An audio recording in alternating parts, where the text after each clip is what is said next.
He abused not only me, but countless others, and everyone seemed to look away. The truth is, Epstein had a free pass.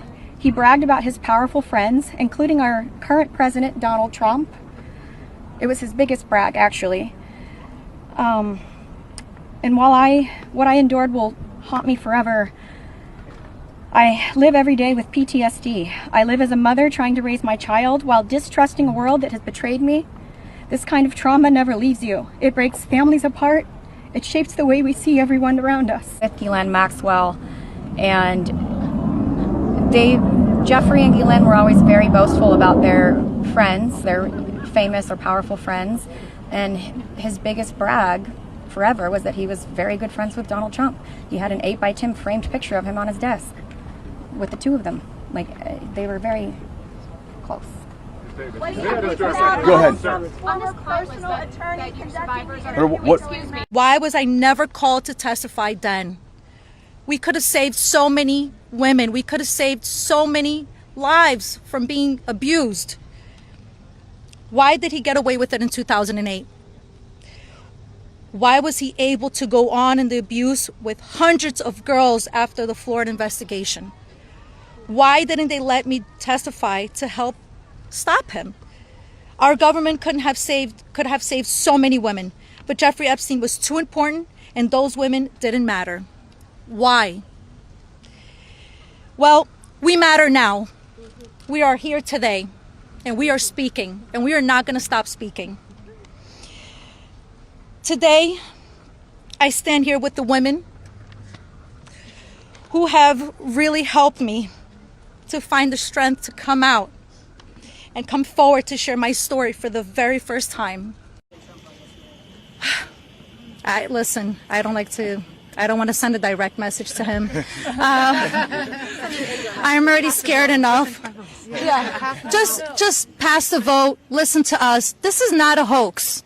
Like, it's not going to go away. And like I said on my speech earlier, we're not going to be silenced anymore. We will be speaking moving forward. Wherever we need to be, we will be, and we need to pass this. Go ahead. Americans are asking a very simple question. How is it possible that in the richest, most powerful country in the world, there are corrupt special interest forces, both foreign or domestic, that are preventing the release, that have a stranglehold on our government and are preventing the release of the full Epstein files? There is something that is rotten in Washington. Less than 1% of these files have been released. We are demanding today on the discharge petition that all of the files be released. We know we have 212 Democrats and we have 4 Republicans, courageous Republicans like Thomas Massey, Nancy Mace, who was so emotional yesterday after talking to the survivors, Congresswoman Boebert, and Congresswoman Marjorie Taylor Greene. We need just 2 more signatures to force the release. So we gather here on the steps of the Capitol to confront these corrupt forces. Today we stand with survivors. We stand against big money. We stand to protect America's children. But I want to be clear that what we heard today is a cover-up. And it is a cover-up of epic proportions, a cover-up involving the United States government, the justice system, rich and powerful individuals, a cover-up potentially involving foreign countries and foreign actors. And yes, here today in this House, as our colleagues are up in the House chamber in the Rules Committee, a cover-up by the Republicans in this chamber. Because as you will find out in the coming days and weeks, this goes all the way to the top. So let's be clear about that. There has been a systemic failure of the justice system for decades.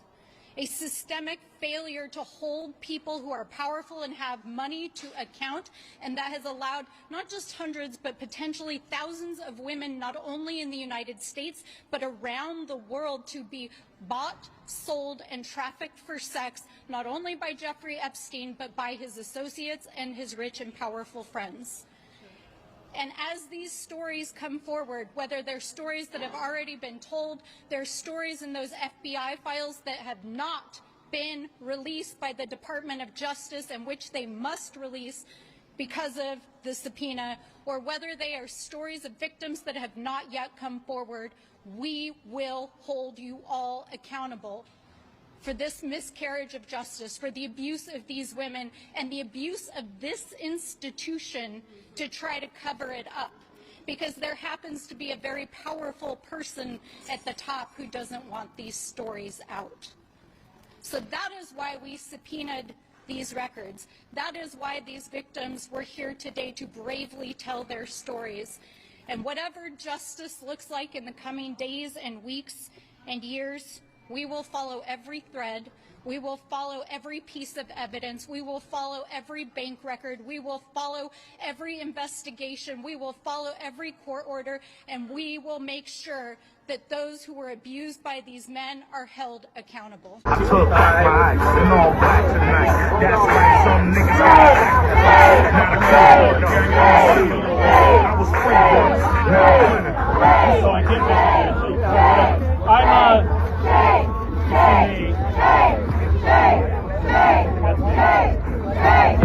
House Oversight Committee released those 33,000 pages of Epstein-related documents the Justice Department provided last month, most of which appears to be already public information. Our team is currently going through those files. We will bring you any important updates. NBC News is reporting that this sudden decision comes as GOP leaders are trying to stave off an internal Republican revolt over those files. This afternoon, Republican Congressman Thomas Massey filed a discharge petition which could force a floor vote compelling the DOJ to release all of the Epstein files if it obtains 218 signatures. The Epstein controversy is likely to dominate Capitol Hill as Congress returns from their 5-week recess. Earlier, survivors of Jeffrey Epstein and Ghislaine Maxwell's abuse met privately with Speaker Mike Johnson and members of the Oversight Committee ahead of the highly anticipated press conference tomorrow. Here's how some of the Democrats described that meeting. Jeffrey Epstein is dead, but his hurt and his harm is alive and well in the daily experiences of these survivors. Maxwell is incarcerated, but it is these survivors, these victims, who are still very much in jail. It is very important that we believe these women, that we believe these survivors, we honor that, and that we work to bring them justice. It's time for the Trucker John Livestream. Gonna be a good time, oh yeah. The Trucker John Livestream. Come along for a good time. It's a good time, good time, good time, good time. Trucker John Livestream. It's gonna be a good time. The time of your life. Gonna talk some shit, hush your mouth. Gonna talk a little smack. Gonna talk whatever comes of it. You're gonna always wanna come back. Well yeah, it's the Trucker John Livestream. He's the biggest, baddest, funniest mother you've ever seen. Watch your mouth, he's headed south. Not even sure what that means, but if it's one thing I know, the Trucker John Livestream is the best thing you've ever seen.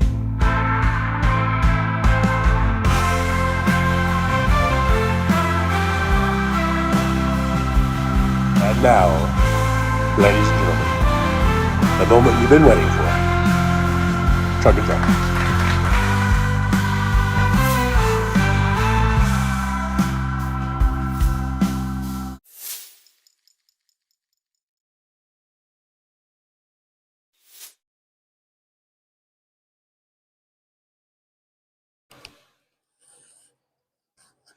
Testing, testing, 1, 2, 3. Can you guys hear me okay? Test, test, test. Let's see here. Are we coming through? All right. Sorry for being so late. I was waiting for Hal Sparks. Hal kind of pissed me off today.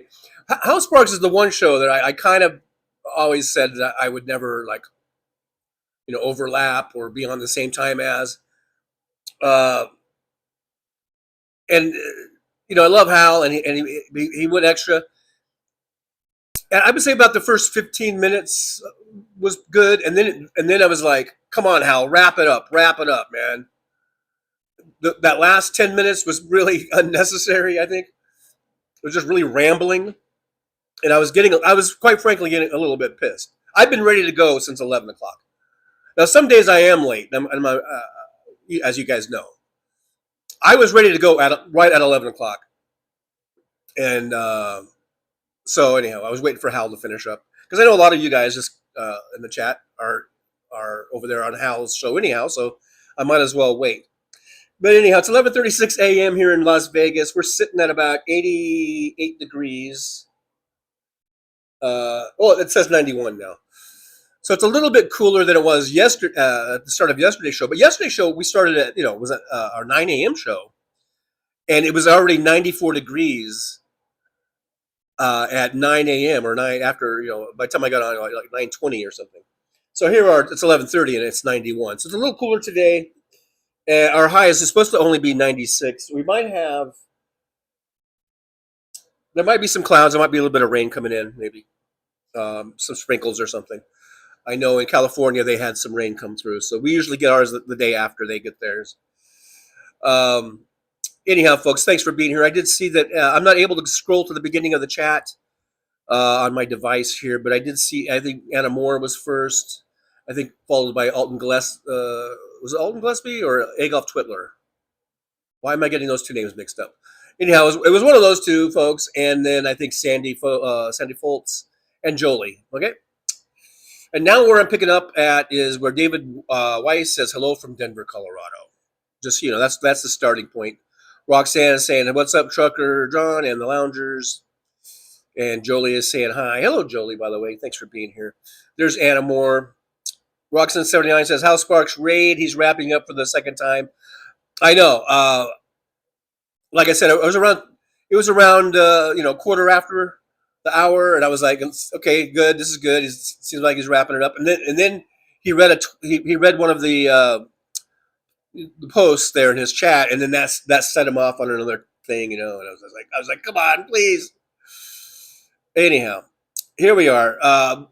If you guys have managed to between watching Hal and watching everything else, I suppose some of you have been able to watch some of the press conference today with the victims of Epstein, the Epstein victims coming out today. That's what was in the. I just made that all about that pretty much in the intro. I've just seen clips. I wasn't really watching the live. Well, I was watching some of the live feed earlier. When Midas Touch had it, I was watching it on that. Before Hal came in. Look, I was waiting so long that I actually finished my coffee. Coffee is done. And I did see a clip with MTG, and I couldn't post that. I don't give a fuck. I mean, okay, I'm glad she's coming out, and hopefully she's going to vote for this thing. Maybe I guess she's one of the Republicans that are on board. Hopefully, unless she, like I said, I wouldn't trust her. Hopefully, she doesn't stab anybody in the back. But I didn't post any MTG clips because I can just see her sabotaging this in some way, or about not making this about Trump, but making this about the cop that was outside the door. If you guys heard her clip, that's what she's going after. She's going after the cop that was outside the door while Epstein was allegedly raping someone. Because I don't even know what her story was. I say allegedly only because I don't even know what MTG was saying, if it was true or not. Epstein was definitely a rapist. There's no doubt about that. But she's putting the emphasis on the cop that supposedly, allegedly, was outside the door. I don't even know if that's true. If Epstein had an ankle bracelet on, then why did they have a cop outside? But anyhow, whatever. But my point is I can just see her trying to take the focus off of Trump and putting the focus on the cop, the supposed cop. So fuck MTG. I hope she votes for the passage of this to get all of the files out. But other than that, fuck her. And I guess Bober is one of them that's on, which is really weird. I mean, hey, like I say, if they're gonna, the enemy of my enemy is my friend. So if they're gonna come over and vote for this thing, then fine. But you still gotta stay at arm's length from those.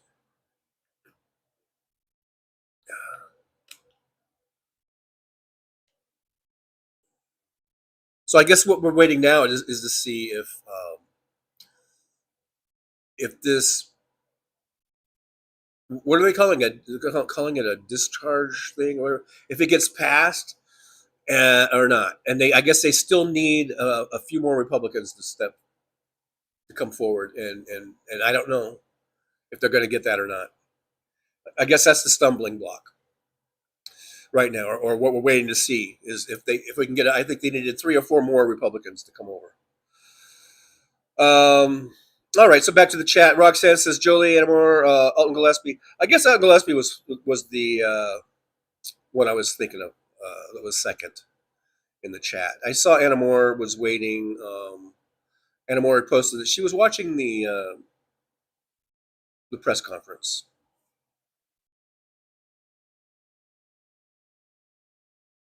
I remember that. Tim Farrell's here. Hey, Tim Farrell, good to see you. Thanks for coming on into the driver's lounge. I did get my little adapter thing yesterday for my microphone. I tested it, and it doesn't work. It really, you really just got to, if you're trying to hook up a mic to an iPhone, you just got to use Bluetooth. I've come to that conclusion. Even though they tell me you could use this connector, you can use this cord, you can try to patch it through the headphone jack, and is what they're telling me now. And I'm like, okay, I'm done. I'm done. I'm just going to use what I got, and then I'm going to keep the microphone though, so that when I do get a computer, I believe it'll plug in nicely to whatever streaming system I use through the computer. But for right now, we're just going to be using the lavalier microphone right here, and this whole thing started with my microphone because I started talking about how the clip broke, and then I was going to order a new. I was just going to order some new ones of these, and then instead of doing that, I went down the rabbit hole and ended up buying the other mic. Anyhow, John Glad's here. Hey, glad to see John Glad. So I can't take any more of this today. Can't take any more of the press conference. Maybe. Well,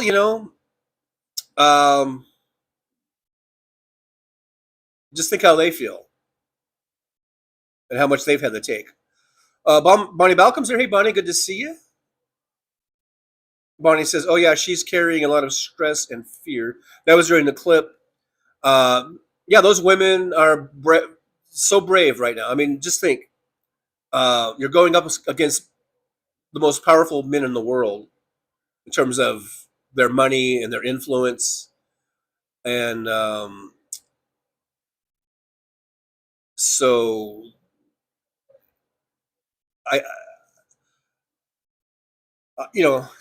my hat's off to them. I applaud them. For their bravery to come forth, to be out there in front of the cameras, and to get their stories out there, and to want justice to finally be done. Damon Dog, the big dog, is here. Hey, Damon Dog, good to see you. Barney Malcolm says, I imagine Bill Clinton is really nervous right now. Well, if he didn't do anything, then he shouldn't be. And if he did, then he should. And like Hal Sparks has said, and like I've said, if Bill Clinton is guilty of any of this shit, then fuck him. He should go down right along with the rest of them. But I really think that if Trump doesn't get taken down for this, and by taken down I mean impeached, I mean incarcerated. You know, I don't know what the statute of limitations are on this shit, but you know, if he's not taken down, then I will see this as a miscarriage of justice. If all they do is go after Clinton and they let Trump off the hook, then this will be a miscarriage of justice. Because Trump instigated this. He was a partner. Him and Epstein were best friends. He was a big part of this. Clinton, you know, I don't know what Clinton. Maybe there's all kinds of things. Hal has talked about where Clinton used the plane to go to Africa to do, you know, some of the work he was doing over there or whatever. So I don't know. But like I say, let it all come out. Whatever comes out, let it come out. But like I said, if Trump walks or isn't indicted or anything because of this, then I think it's a miscarriage of justice.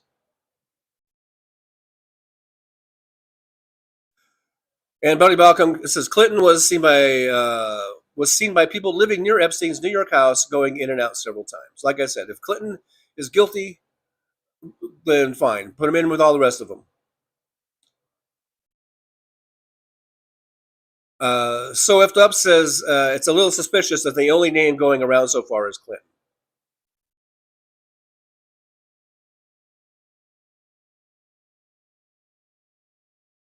That is very suspicious.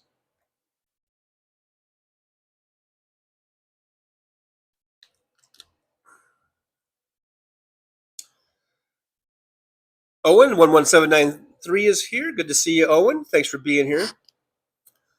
William is here, otherwise known as user -PH9WT3UE7C. Thanks for being here. I'm just going to shorten that all down to William, so if anyone knows what I'm talking about. Barney Malcolm says effing Prince Andrew is almost untouchable now.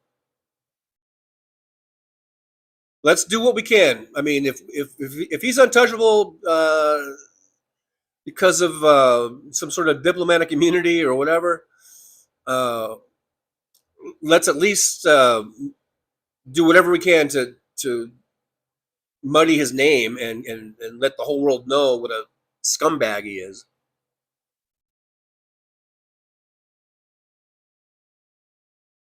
Nick Rich, 11:35. So I am about 15 minutes, or what am I? No, I think 13 minutes behind. I don't know. Whatever. I can't add right now. But thanks, Nick Rich, for being here. Good to see you. And the old driver's lounge. Kevin Anderson, Troll Slayer, is here. Hey, Kevin, good to see you. There's a thumbs up from Roxanne. That must have been when I turned the mic on. Barney Balcom says my daughter has a bumper sticker: "Deport Republicans, keep immigrants." I like that. I like that one. That's a good one. Roxanne says I bailed on the last 15 minutes of Hal. I was ready to kick it here with the loungers. I've never gotten really mad at Hal before. I was actually getting a little mad today.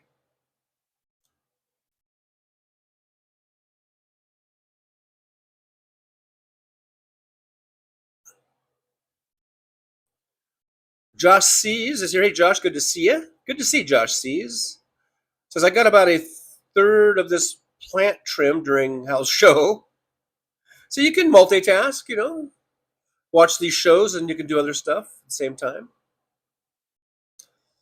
Oh, it says 236 at 75, but a little humid in RVA.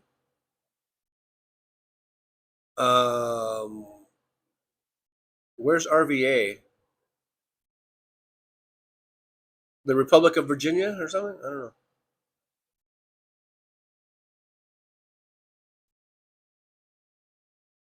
The Lucky Minute is here. Hey, Lucky Minute, good to see you. Thanks for joining us today in the old driver's lounge. In the driver's lounge. Thanks for coming in and just kicking it for a bit today.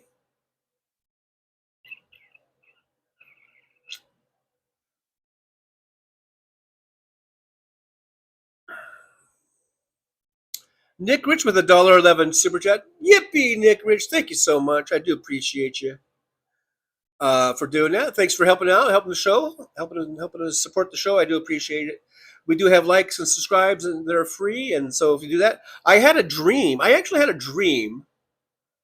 I had a dream that when I woke up this morning, this is my dream, that we were at 4,000 subscribers, and I was like, oh God, I got to get a dandelion. It's like my dream was like me like panicking that I didn't have a dandelion, and I was like, I gotta go find a dandelion. And so I was like running around trying to find a dandelion. But alas, when I actually did wake up and I looked at the thing, we're still at 39.85. We're 15 away, folks. 15 away from 4K. So like, subscribe, share the show, tell all your friends and family, everyone you know, come on in here and give me a subscribe, a sub, and that would be awesome. Make my dream come true. Roxanne79 says, MTG, a perpetrating bitch. She gives women a bad name. She wants to spin this for constituents. She cares less about survivors or justice for anymore except herself. She's a dinky minion. Yeah, I mean, look, like I said, I'll take her vote, but I don't trust her as far as I can throw her, man. And she's kind of bulky, so I don't think I can throw her very far. You know what I mean?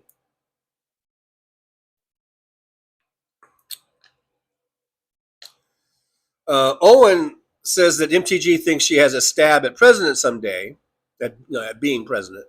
Not that she's going to stab the president, but she has a shot at being the president someday. And if that happens, I'm done, says Owen. That would be a Trump who believes. Fuck that. Yeah, if MTG were ever to become president, that would mean that we're all done and that there really is no America anymore at that point. That would be, everyone's talking about Vance taking over after Trump. That would be after Trump destroys the country. We would probably end up with someone like MTG. Mr. Bob Newell's here, says I can't hear you. Yeah, Josh says arm's length ain't far enough. Again, if MTG and Boebert are going to vote and get this thing passed so that all of the Epstein files are released, every single last one of them, then I'm all for it. Just know I'm looking at you, Boebert, and Marjorie, Three Toes, with a jaundiced eye. If that is the right expression, I'm not sure. I don't know why I turned that damn thing up and it didn't go up. Anna Moore says, watch the Epstein Survivors Conference. So proud to see some of the MAGA Republicans supporting these victims. Hope they pass the bill to release the unredacted Epstein files. Me too. Yeah, I hope so too. Yeah, there was what was it, Massey? Of course, there was MTG was there. I didn't see Boebert there, but I guess she's one of the ones that are. It's going to be.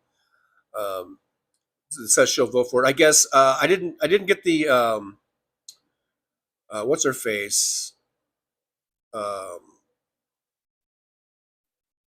the hell is her name? The one that was she's a sexual assault victim, Republican. She's on board, and that's great. I'm all for it. I'm all for them coming to our side and making this a bipartisan issue, bipartisan support. We got to have it.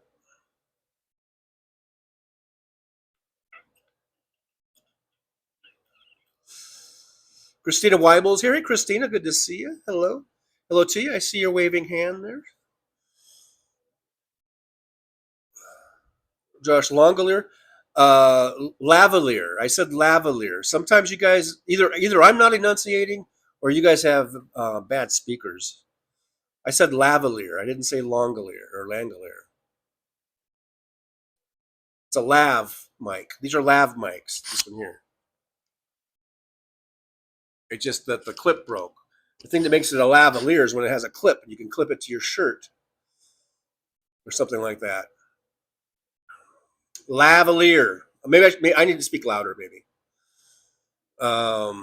Roxanne says, TJ, you and I are on the same wavelength. I was just saying, think how the women felt. They wish they could be over it, but that shit haunts you for life. Yeah, and there's no closure. I know sometimes people don't like they're tired of that term closure or whatever, but this is something that they've been dealing with their whole lives, and it's hard to move on with your life, especially when one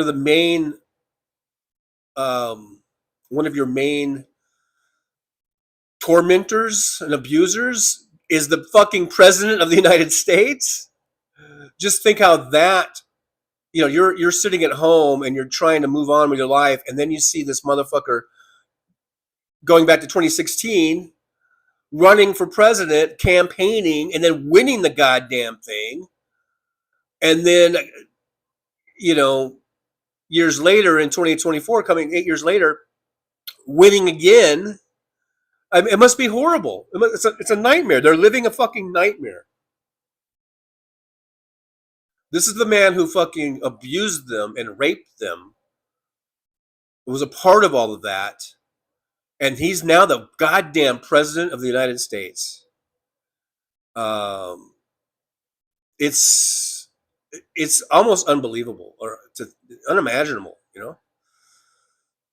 Christina Weibel says, I watched the whole press conference. I want your insight because I just watched clips. So I thank you for your insight. But before I read your chat, your post, Christina, thank you for your insight and thank you for sharing. And I'm going to glean whatever information I can from you. So here we go. Christina Weibel says, I watched the whole press conference. I also know that MAGA Mike was in the roundtable meeting with the survivors, telling their stories, and him trying to say they are paid or acting. Yeah, fucking Mike Johnson can go fuck himself. Him and Comer both. They came out last night, because last night is when they had that conference with the victims. And what they came out with was like, oh yeah, we don't need to pass anything. We've got it. We've already released 97% or whatever. They're just despicable. Fucking Mike Johnson and Comer are just despicable human beings. They're deplorable, to quote a famous woman. It's sickening to see Mike Johnson and Comer come out and really just try to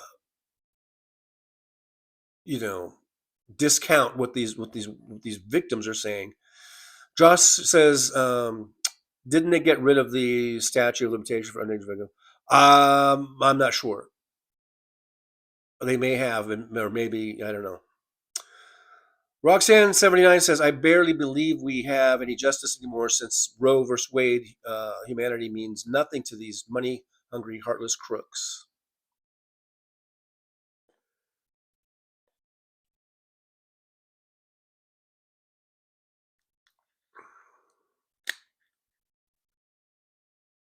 Owen says, I keep seeing MAGA creators posting that all the left wants is Trump, and it fits right in their identity politics BS. No, we want the lot of who ever had any kind of hand in sex slavery. Yeah, well, what I'm saying is, yeah, I want, like I said, if Clinton's is there, or Prince Andrew is guilty, yeah, sure, we want them all, absolutely. But if somehow, if Teflon Don Trump somehow skates in all of this, I will be greatly disappointed, and I will feel like I will still feel like there's a miscarriage of justice if Trump somehow skates. But I'm not saying that we're just that's all I want. It's just Trump. But what I'm saying is if they bag a whole bunch of other dudes, but somehow Trump gets away with it, then I think that's a miscarriage of justice.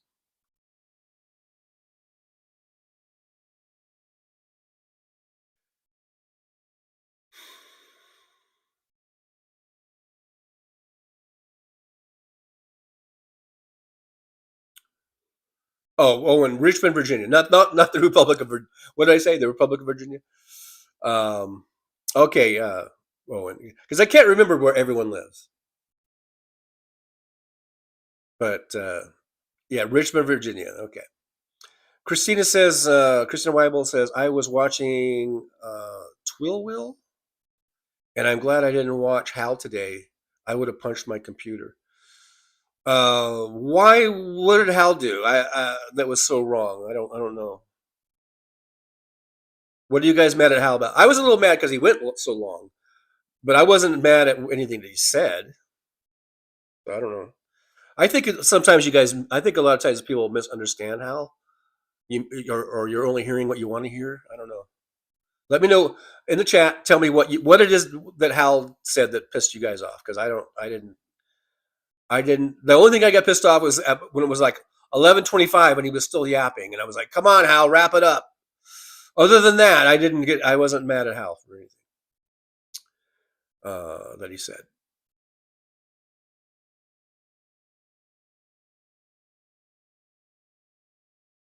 Nick Chris says, if you always agree with someone, then they're thinking for you. Isn't that a nice little saying? Roxanne79 says, I'm from Hampton Roads, Owen. Now I'm a blue dot in northern Florida. Roxanne says, TJ, that's so funny. The dandelion is getting close. Yeah, I'm actually dreaming about the damn thing now.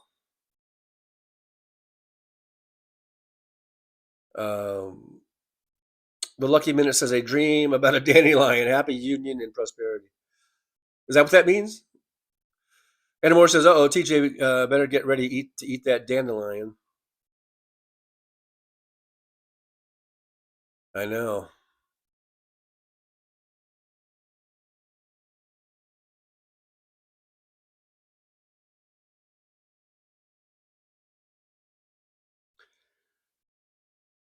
Roxanne says, I fear it's a front and they will hammer home and threaten them not to pass this.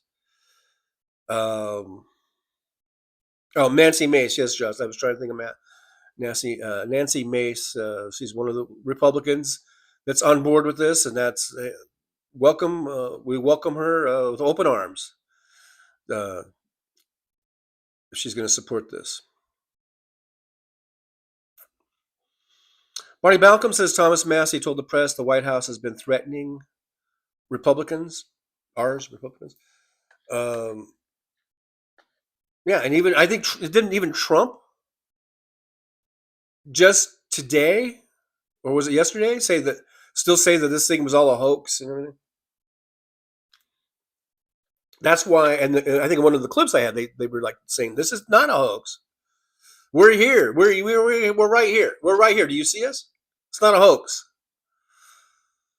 Roxanne says, 79 says, Nancy Mace can F all the way off too, where was her panic when she voted for a known rapist. Yeah, I know, but for now, let's just take her fucking vote, you know. Christina Weibel says Trump did a flyover at the same time as the survivors were speaking. Plus, there were people with bullhorns saying shit in the background, couldn't hear what was being screamed. I think did maybe Hal maybe touched on the flyover. I think I might have heard about that. And when I was watching some of the clips, I'm not sure if I posted that or not, but I heard the bullhorn going off. Fortunately, I mean, it was far enough away that you could still hear the speakers at that press conference. But yeah, I could hear that. Yeah, like you said, I couldn't really hear what the guy was saying, but I was just like, "Fuck and dude, don't be an asshole," you know. But there's assholes out here. I mean, we know we're surrounded by assholes, and we just gotta,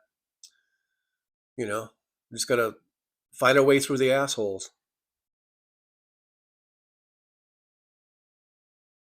Josh C says, "I know what you said. I just wanted to bring up a cheesy Stephen King movie." Okay, well, yeah, you did it. You did it, man. You did it. Roxanne79 says, "You get triggered by the rest of life at any moment once you have PTSD."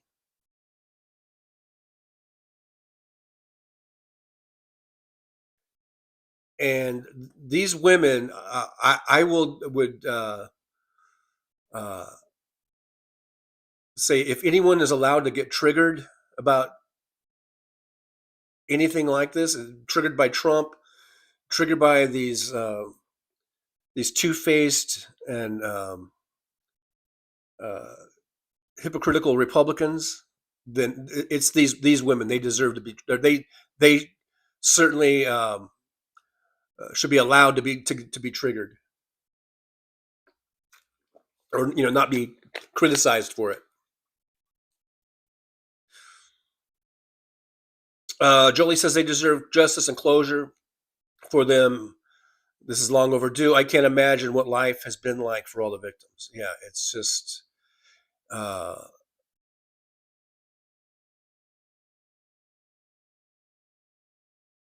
and the fact that they were abused and raped, that's horrible in itself. But then to see, like I said, to see this one man who was very much a part of that go on to be the president of the United States. Oh my God, that's just the ultimate fucking slap in the face.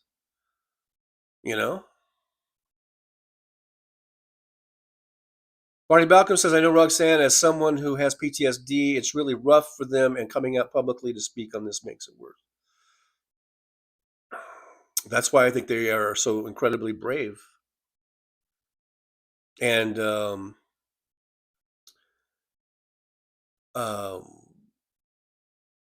if anyone is deserving of like Medal of Honors and things like that, it's all these women that are coming forward.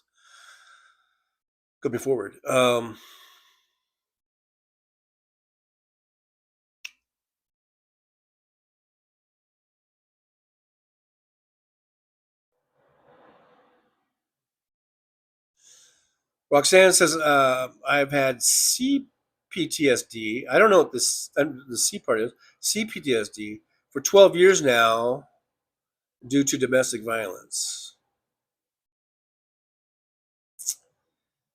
It's so rampant, right? There's so much.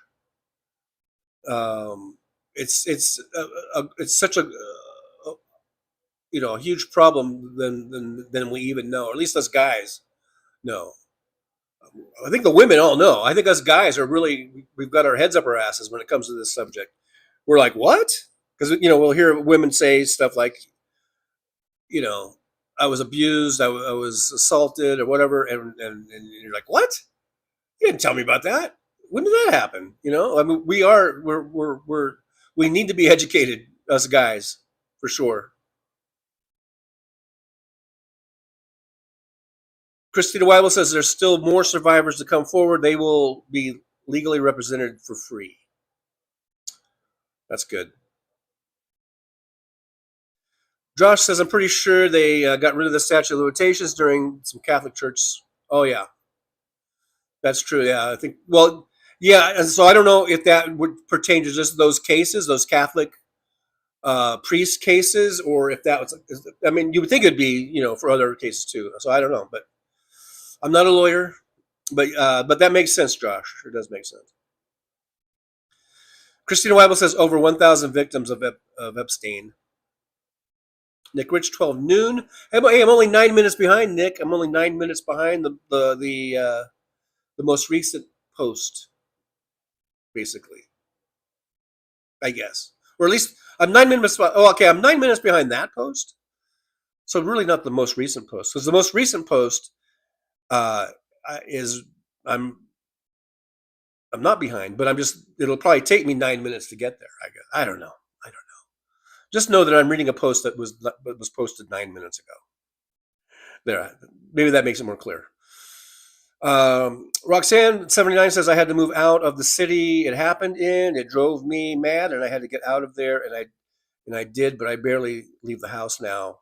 Things are different with Jen. He's my hero. Oh, see, yeah, you find a good one, and hopefully.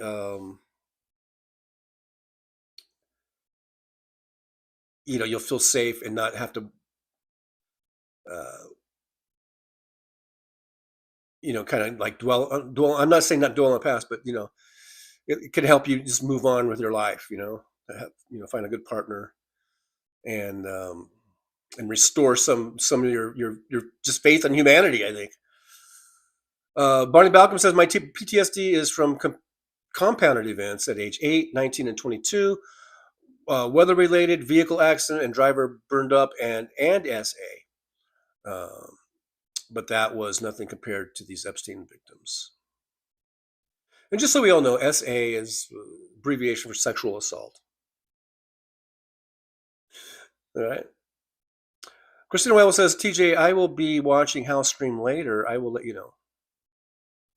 Okay. Catherine Real Health Talk says, hi, everyone. Hi, TJ. Stopping by. Hey, Catherine, good to see you. Thanks for stopping in. Make sure you hit the thumbs up. We've got 31 watching, only 29 thumbs up. So we are operating like Republicans right now, unfortunately, operating at a deficit, a thumbs up deficit. So let's be the good Democrats I think we should all be and all can be by getting us to at least a balanced budget, at least balancing that budget. Nick Rich says he's got a phone call. All right, get on that phone call, Nick. It's your bookie. Nick's bookie is calling. Roxanne 79 says, Bonnie, I feel for you. I had to jump out of a moving car to escape it. Wow. That's pretty hairy.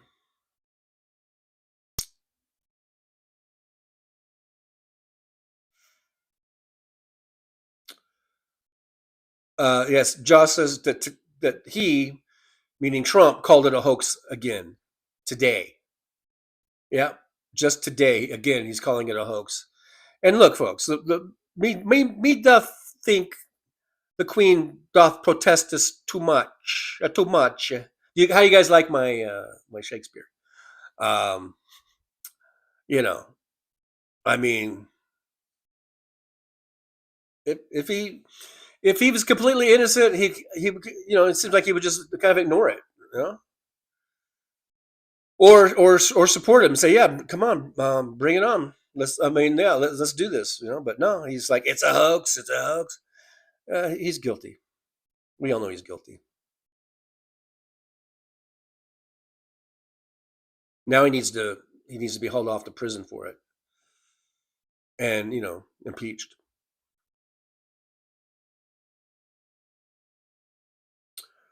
Roxanne 79 says, I knew he was going to demonize these survivors. That's what hurts the worst, is how many fuckers will listen to him just to avoid the whole thing.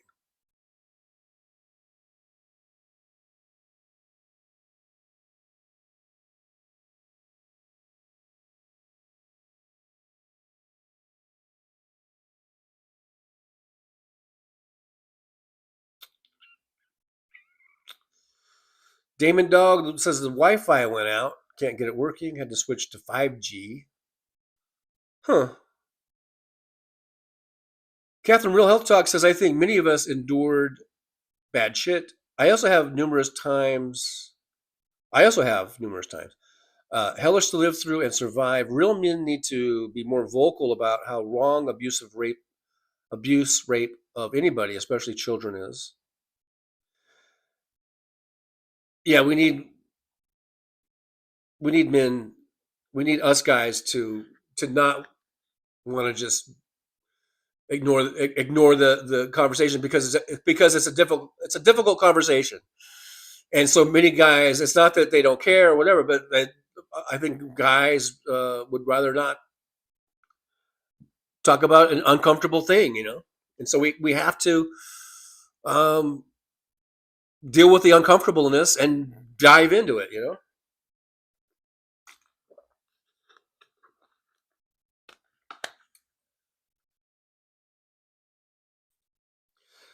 Mr. Bob Newell says, "What happened to the birthday book?" I think that's in this. I think that would be released with this part of this release. So if they want everything released, I think that would be in it. That would be part of it. Anna Moore says, "It's bad enough that they were assaulted, but then to be threatened with their lives by their perpetrators is unbelievable." Yeah, it just never ends, does it? It's just piling on,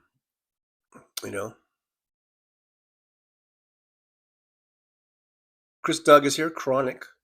Hey, Chris Doug, good to see you. I don't know if you were here earlier. If I didn't say hi, but so hi to Chris Doug. Good to see you. Got your safety vest on, so safety first. Sandy Foltz is in here. Hey, Sandy, good to see you. Sandy is on my way back home. So the trip to Wisconsin is finishing up, and Sandy heading back to upstate New York. Have a good trip, Sandy. Good trip home.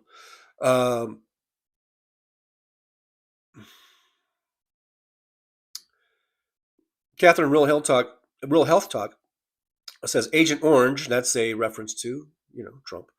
Really gave permission for this horrible abuse to happen even more.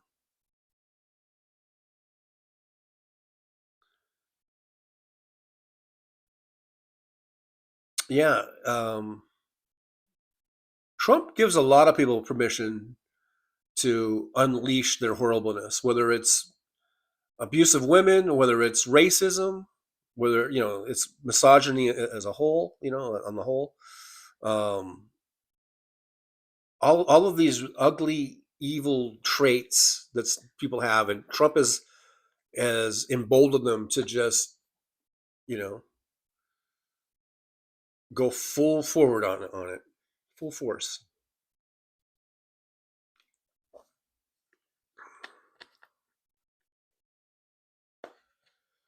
Search for You is here. Hey, Search for You, good to see you. Caught up at 2x speed, listening while I work. Listening while I work. Listening while I work. I've been watching a lot of videos lately of the Sphere, of the Wizard of Oz at the Sphere. I'm going to change subjects a little bit. I know we're talking about some serious stuff with the Epstein victims and all that, but I'll just change gears a little bit real quick. I've been watching a lot of the videos of the Sphere. They just opened the showing of the Wizard of Oz. It's all been like remastered, redone. There's a lot of AI added to it because it has to be reformatted in order to be. It's not like a regular movie theater. The Sphere, if you don't know, inside. It's all this big, giant, round screen. It's up above and goes behind and wraps around, and it looks pretty cool. It looks pretty fucking cool. And I really wanted to go see it. But I think the tickets start at about $150. That's the starting price. And I just can't afford it right now. But I think it's going to be playing there for quite a few months at least. So maybe at some point, but then whether I have the money or not, I just can't. I don't know. There's something about paying $150 to see a movie, especially a movie that I've seen a bunch of times, even though this is in a whole new kind of format. But I don't know. I just have problems with dishing out that kind of money to see this movie. But anyhow, okay, back to the chat. I don't know why I felt the need to all of a sudden go to that, but I don't know. I guess because I was saying whistle while you work, and that's sort of like Snow White, and then the Snow White and Seven Dwarfs kind of in my mind took me to Wizard of Oz or something because they came out about the same time, I think, um, in the 30s. Anyhow,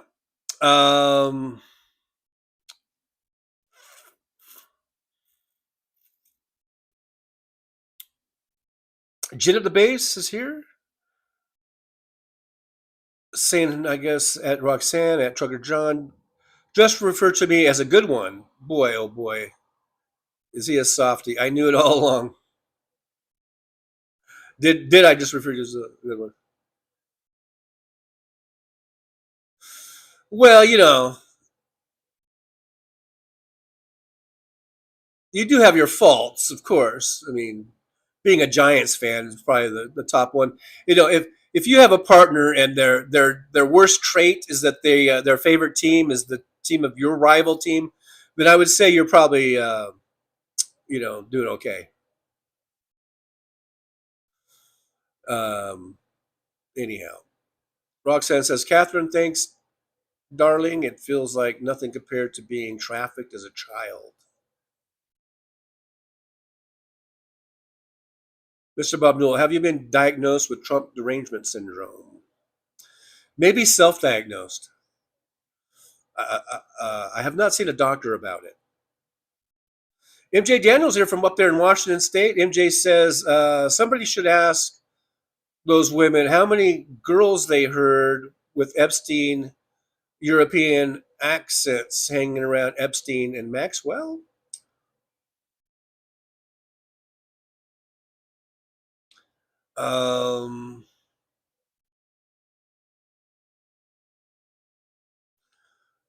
Yeah, there was that talk of that connection, and that Melania may have came through that that way. That might be how he got Melania.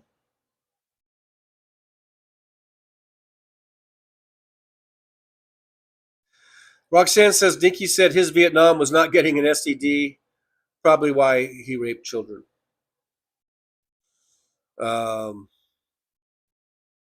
Yeah, this just all sickening.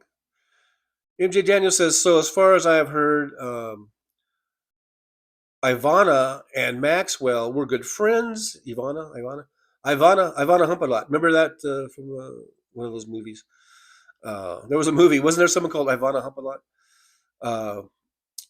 And Maxwell were good friends. Epstein and Maxwell seem to have had a lot of connections there. This is all great blackmail material for the KGB. How many are compromised?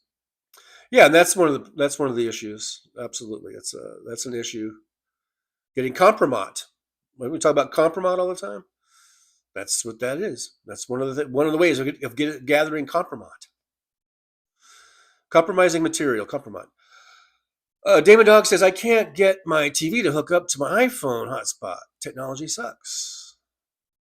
That's weird how it works and works and works and works and works and works, and then all of a sudden it doesn't work, and then you're like, what the fuck? And then it's the whole thing.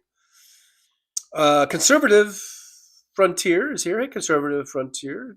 I think good to see you. I don't know. We'll see. Thanks for being here and coming on in. Let's see what Conservative Frontier has to say. Conservative Frontier says, what men do you have in your life that don't despise rape?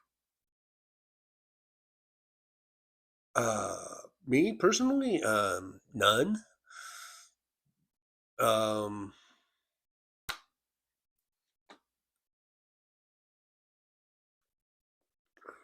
Did I say anything like that?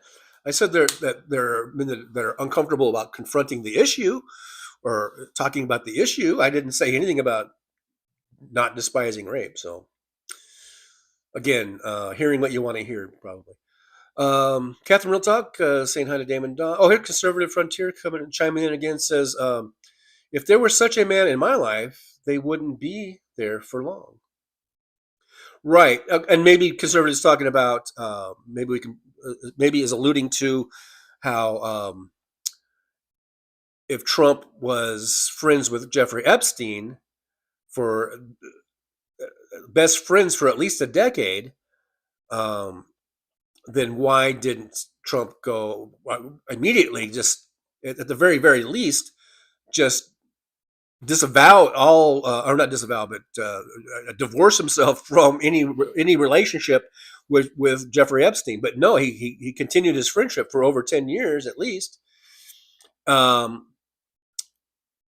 maybe that's what you're alluding to. Yeah, if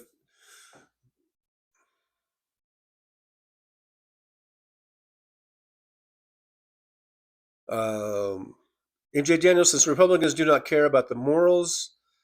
They do not care about national security. Guess not.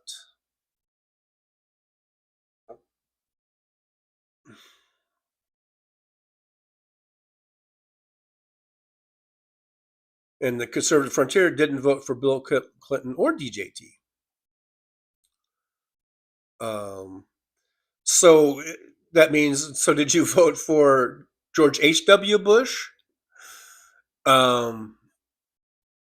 That's who Clinton was running against in the first term, and then he ran against was it Bob Dole? Did you vote for Bob Dole? And then you didn't vote for DJT. So does that mean did you vote for Hillary Clinton or Kamala Harris or whatever? I don't know. Who cares? Anyhow, conservative frontier. Sadly, grape culture does exist in the Middle East and Africa, less so, but still bad in South America. I think there's a grape culture. I guess we're afraid to say the word rape on here. I don't know. There's a rape culture in America. Ask any woman who has served in the military. All right. Do we have any women veterans? Maybe you could share some insight there. I've heard from women that I know that served in the military that have said that if they weren't raped, they were assaulted somehow, sexually assaulted. It was a common thing in the military. I think that would be rape culture because a lot of these guys are getting away with it. And if they complained about it, then nothing was really done, or they were told to shut up about it, or they gave the guy a slap on the wrist. I mean, there was really nothing ever done. It was like a good old boy network.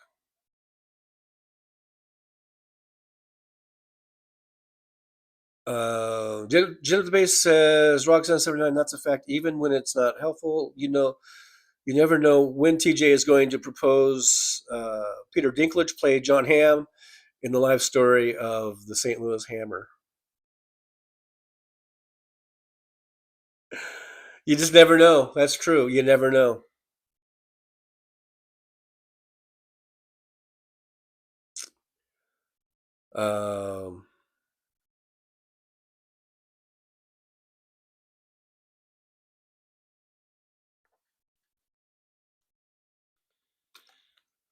MJ Daniel says Woodstock would be a good movie at the Sphere. Yeah, that'd be cool. That'd be pretty cool. The original Woodstock would be pretty cool.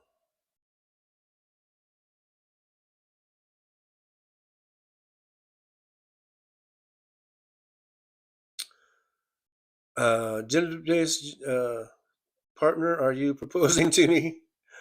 No, I knew you would take that way. I was speaking in general terms in generalities about all people,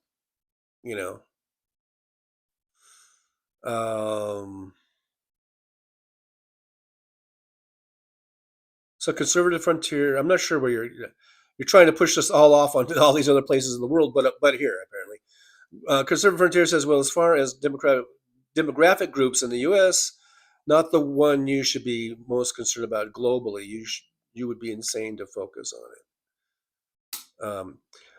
All I know is that there are hundreds of victims in this whole Epstein Island, Jeffrey Epstein sex trafficking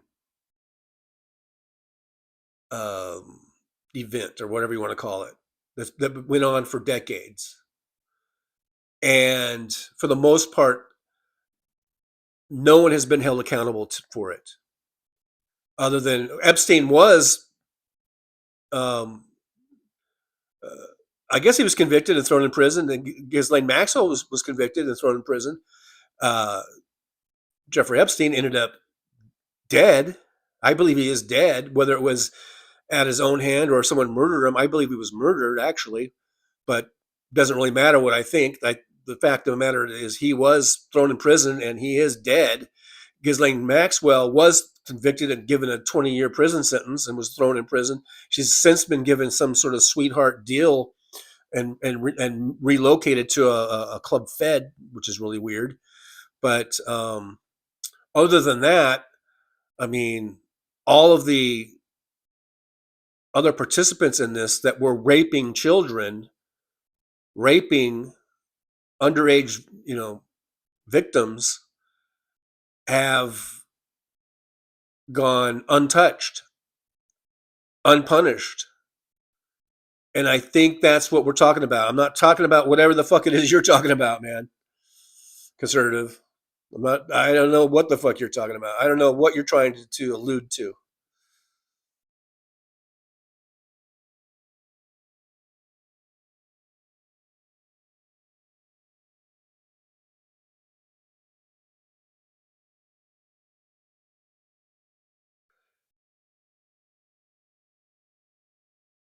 David Dog, they're going to send me a new modem. So to get that situation fixed. Music of the World, what up, TJ? Hey, Music of the World, good to see you. Thanks for dropping by. I do appreciate you coming on in. Music of the World, in quotes, he likes them young. And I think that comes out of the Epstein case, and that was referring to Trump, right? When they were trying to get women, or not, I mean, they were trying to get, females, let's just say, maybe males too. I don't know. There's talk of that, but they were definitely underage, and I think that quote I think is attributed to them talking about Trump. He likes them young, or maybe that's referring to Trump himself. May have said something like that on the Howard Stern, some of the Howard Stern interviews, that he likes them young.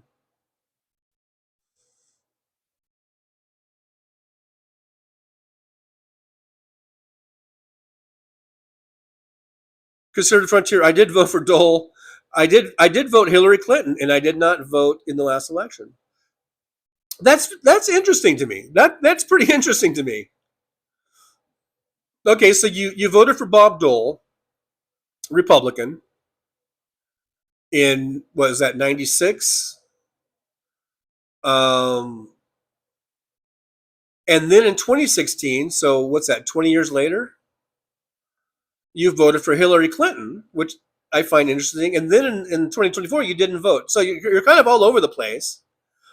That's kind of fascinating, though. If what you say is true, if you're being truthful, I don't know. That's kind of fascinating.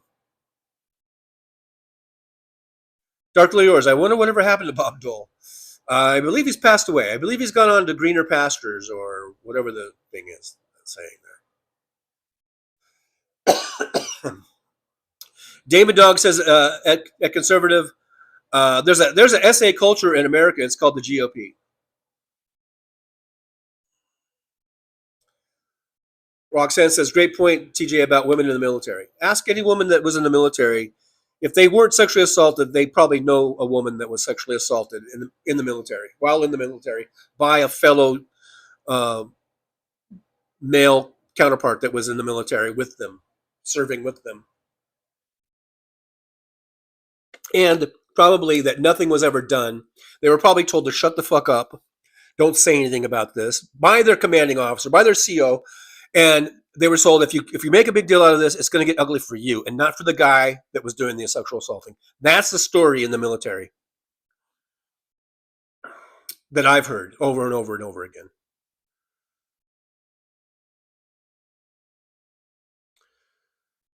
And that's an issue that doesn't get really talked about. And I don't know if things have gotten better over the last, decade or so, and regarding the military, because I remember there were some hearings. I think going back to the Obama days, the Obama presidency, I think there were some hearings about that issue, about the rape culture in the military. And there were some women that did come out and testify in front of Congress about that. That's why, one of the reasons why I know about this shit. And it kind of, I don't know if that led to anything serious, any kind of serious reforms in the military, in military justice and how they handle that. I'm not really sure. If anyone has insight on that, on how it is like more currently, then let me know. Let me know in the chat if you have any thing to add to that.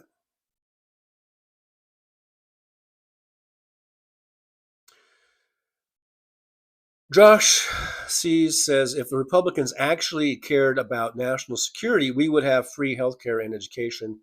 They only care about national security for the money.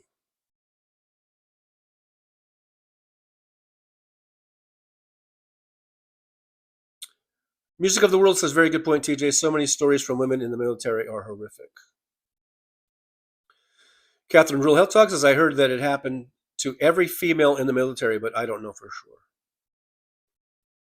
Like I said, it either happened to every woman, or if it didn't happen to them, they know a woman that it happened to, like firsthand or secondhand. I guess that would be secondhand.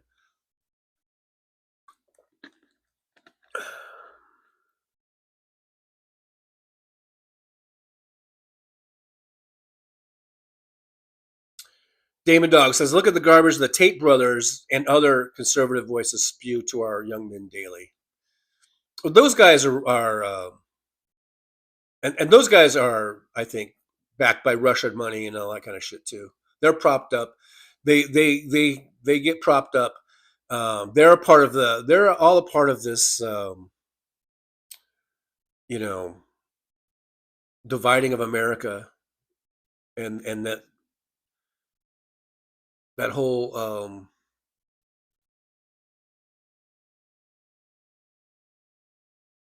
I really think that's a lot of Russian involvement to just fuck things up. David Dog, it's a culture of toxic masculinity. Dr. Lior says the vast majority of male sexual assaults go unreported, but it's estimated to be high up there. Was that up there? You mean you're talking about the military? Or?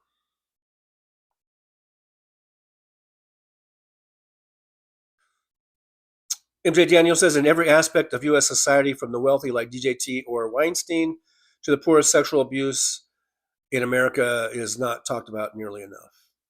Yeah, and for probably a variety of reasons. But I think one reason is we don't like talking about it. It's uncomfortable. Ooh, it's like I don't want to talk about it. But we have to deal with the uncomfortableness, and we have to talk about it. As long as it's a problem, an issue, we need to talk about it. Roxanne 79 says Republicans only deal with, I guess conservative frontier left. I don't know. He just came in, just a flyby, just a quick drive-by. Roxanne 79 says Republicans only deal in crime. They do nothing meaningful or helpful for society. They sold out our democracy, unforgivable, and corporate Democrats can have F off too.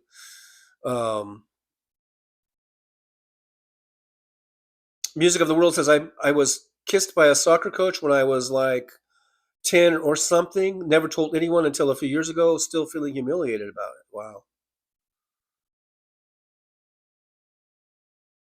Wow. See, the impact of that is just still thinking about it, and years later. And just think what more that coach might have done to other players, like because they never got caught or anything, Catherine Real Health Talk says, frankly, if you're a female, you're probably lucky if no kind of assault happens to you. Yeah, I think so. I think, it happens more times than not for women. John Glad's back for now.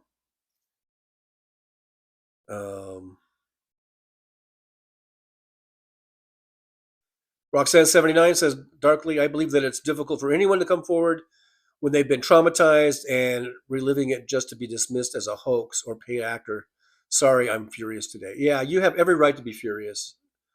And I think anyone who cares about this issue, cares about women, should also be furious, or at least be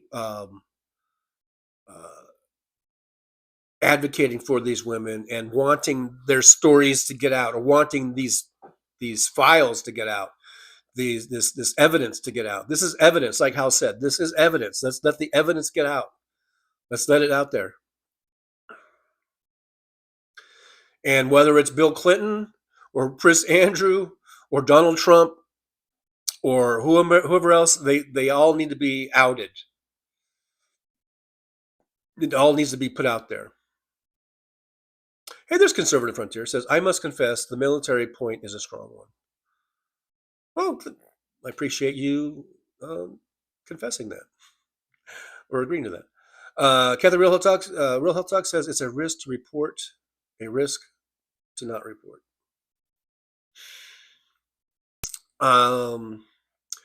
Conservative Frontier says Hillary Clinton was a serious candidate and clearly one of the most capable candidates we have had in a long time. Well, look at there. Look at there, man. I couldn't have said it better myself. She was a serious candidate, and she was highly qualified, and I believe she would have made one hell of a great president. And we wouldn't have gone through nearly all this shit that we did with having Trump in there. In 4 years, what Trump did, the damage he did, and now he's doing even worse damage now. I think Hillary's response to COVID would have been, so much better right from the get-go. But anyhow, that's all water under the bridge. We can't go back in time. But I just wonder why. I mean, what did you think of Kamala Harris? I think Kamala Harris was pretty damn well qualified. She was vice president. Besides being a former U.S. senator, besides being a U.S. California Attorney General, all that stuff. I mean, I think she was very qualified too. And certainly, between the choices, basically you have two choices. No matter what, we talk about, Jill Stein or whatever. That's not a choice. That's a throwaway, or that's But we really only have. There was only going to be two people that could have been president in any presidential election. There's only two people that can be president. The way we have it set up, it's going to either be the Democrat or the Republican. At least within my lifetime. Okay, I don't want to hear about in 1812 and blah blah blah. But from 1960 onward, at least, there's only going to be it's either going to be a Republican or a Democrat. So in 2024, it was either going to be Donald Trump or Kamala Harris. That's the only two people that could have become president. And so you might come back and say, well, Kamala Harris, blah blah blah. I don't like this. I don't like that. But clearly better than Trump. It's not even, like I said, not even close. Not even close. It's not like, I don't know. If it wasn't Trump, let's say it was Romney or something. Then I could see, I could probably, even though I don't like Romney, I think he's a vulture capitalist. I don't think he gives a fuck about American workers. I don't think he gives a fuck about the middle class, all that kind of shit. But still, Romney, if we want to talk about lessers of two evils and who's better than the other, Romney is better than fucking Trump. Okay. And I could see if people would vote for Romney over Kamala Harris. And I'm just putting Romney in there as an example because that's the first one I thought of. That's maybe halfway decent.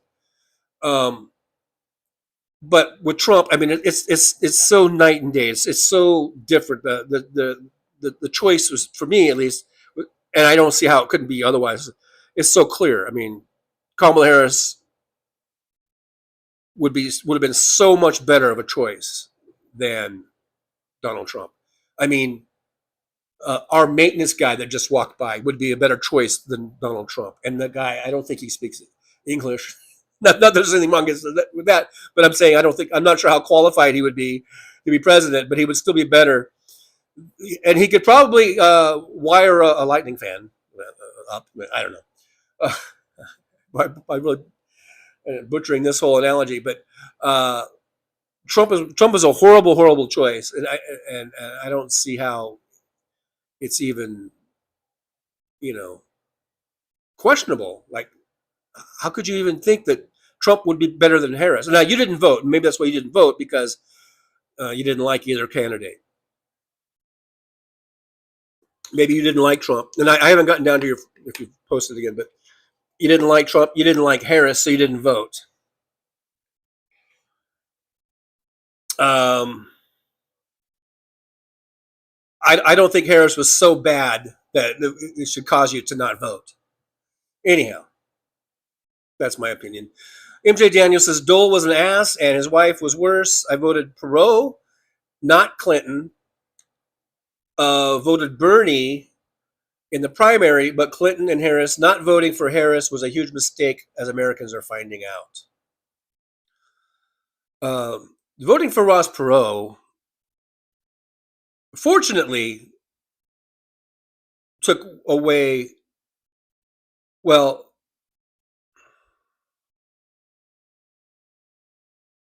I believe took away more votes away from Dole than they did from Clinton. In your case, maybe not so, because maybe you're more of you lean more Democratic. But I do believe that most of the Perot votes, they're saying that's what won it for Clinton, because that was taking away votes from Dole. But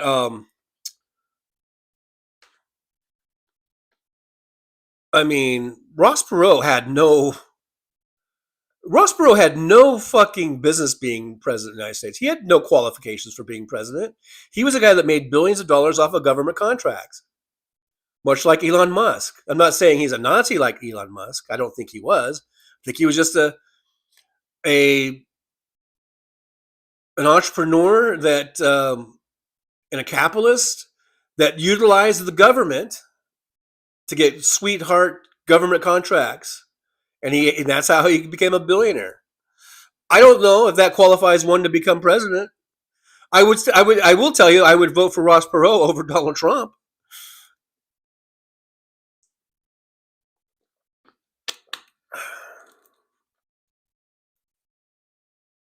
But I don't know why you would pick Perot over Bill Clinton. I really don't. It's water under the bridge. Clinton ended up winning, very successful two-term president. Ross Perot went off and continued making billions of dollars off government contracts. So, I'm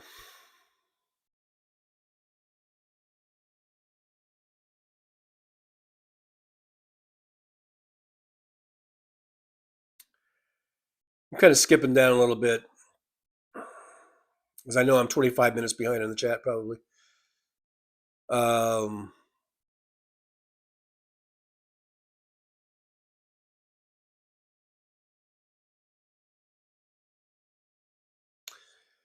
Moore says, thanks for opening up the sexual abuse topic today, TJ. So many of us would be embarrassed to admit being assaulted. And yeah, that's not, yeah, no shaming here, no victim shaming here. It's the perpetrators that need to be shamed,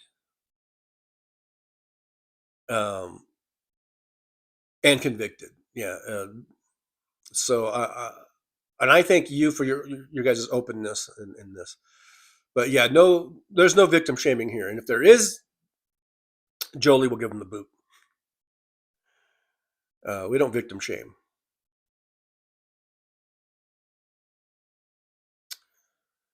Yeah, Jen of the Base says abusers need the abusers need to be embarrassed. Survivors have nothing to be ashamed of. Kind of what I just said.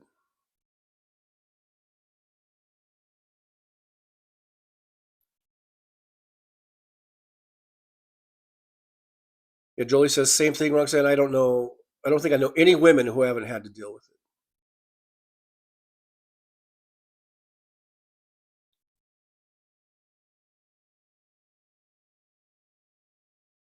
Here we have. I know I've seen Narayan 887 in here before. I just always have a hard time with that name. Narayan. Anyhow, it says, I hope these women will survive with 47 on the loose and his own personal attack squads like Proud Boys over the. Well, that's the fear. That's the fear factor, and that's what Trump wants. He wants, he definitely, and that's what all of uh, these predators they want to instill fear that they use fear to their advantage to keep women from testifying, to keep women from coming out on this. And that's absolutely what Trump wants, and that's what he's doing. And he's going to use the power of the bully pulpit as much as he can. And that's why we all need to support them. And all of us, and especially as guys, we need to come forward and be advocates for these women, for all women, and not let these fear tactics, work and take hold. Search for you. I trust Kamala. No brainer. That was a no brainer. Yeah, no brainer for me too. Darkly Yours says, I think racism and not having a primary were two of the biggest reasons so many people had issues with Kamala.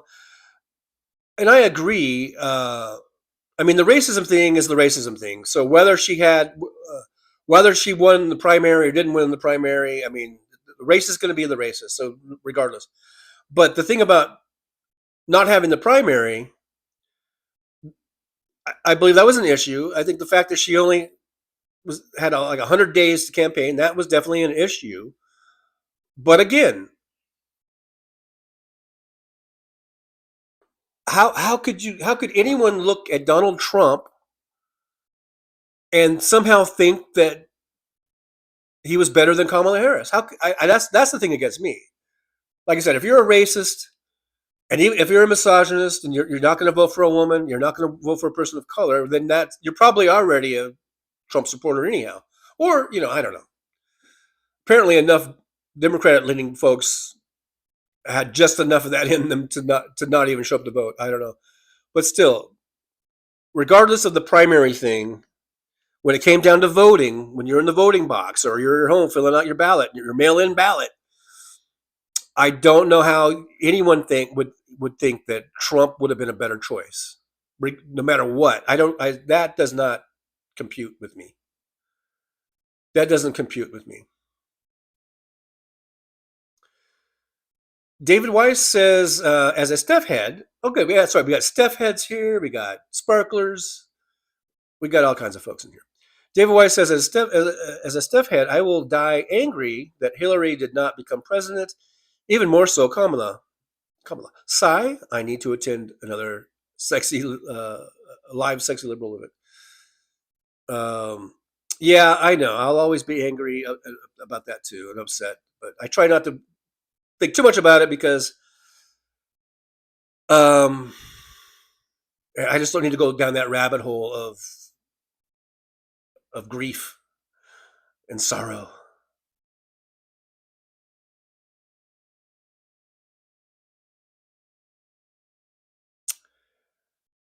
Jim's base, Catherine Real Talk, no thanks needed. It seems so obvious, but clearly it's not.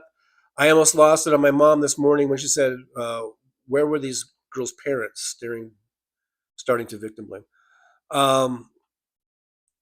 Yeah, and that question comes up. And what I think is that, like, I don't know the situation of these girls. I don't know what their deal was. That doesn't really matter. The thing that matters is they were abused. They were assaulted. They were raped. That's the number one issue that should not be overlooked.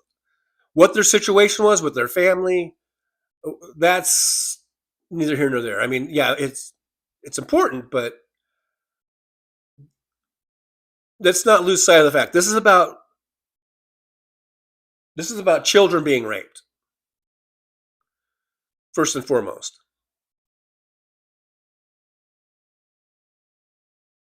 and seeking justice for that. Darkly Yours says, I have talked to a lot people since, but I still haven't heard a good reason to have not voted for Harris. Yeah, I don't know if there's any good reasons. The only thing that maybe kind of comes up is the Palestine issue, and that Harris maybe didn't address that well enough or good enough. But again, and maybe the general voting populace or electorate doesn't know the difference. But still, I got to think the way that Kamala Harris would have handled this situation in Palestine is a hell of a lot better than the way Trump is. Because Trump is just basically telling Netanyahu, go get him, clear it out. I want to build a fucking Trump tower there,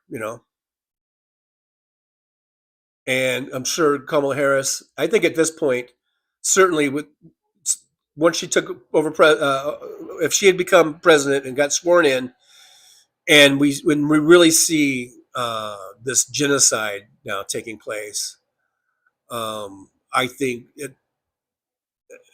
early on Kamala Harris would have said, "Okay, that's it. I'm proposing that we just cut you off all of your financial support that we give you. Boom, fini, you're done." I think she would have gone that. I think she would have. Maybe I'm not. Maybe I'm being naive or hopeful or whatever. I don't know. Whatever she did, it would be better than what fucking Trump is doing. Trump is just giving Netanyahu carte blanche. Go ahead, clear it out. Do what you got to do. At least I think Kamala Harris administration would have presented some sort of a roadblock or some sort of a slowing down of Netanyahu's march to wipe out the entire Palestinian population, which seems like that's what he's doing. It's disgusting what Netanyahu is doing. And so that's the one issue that kind of stands out, other than the fact that there's racist and misogyny. And then you hear people say, "Well, I didn't know what she was about. I never knew what she was all about." Meanwhile, she's barnstorming across America on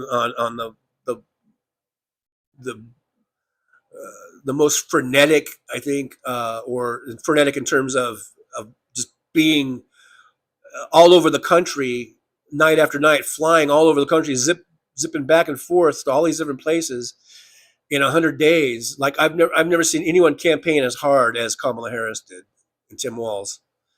And but people are like, I don't know what she was about. I don't know. I didn't know what her message was.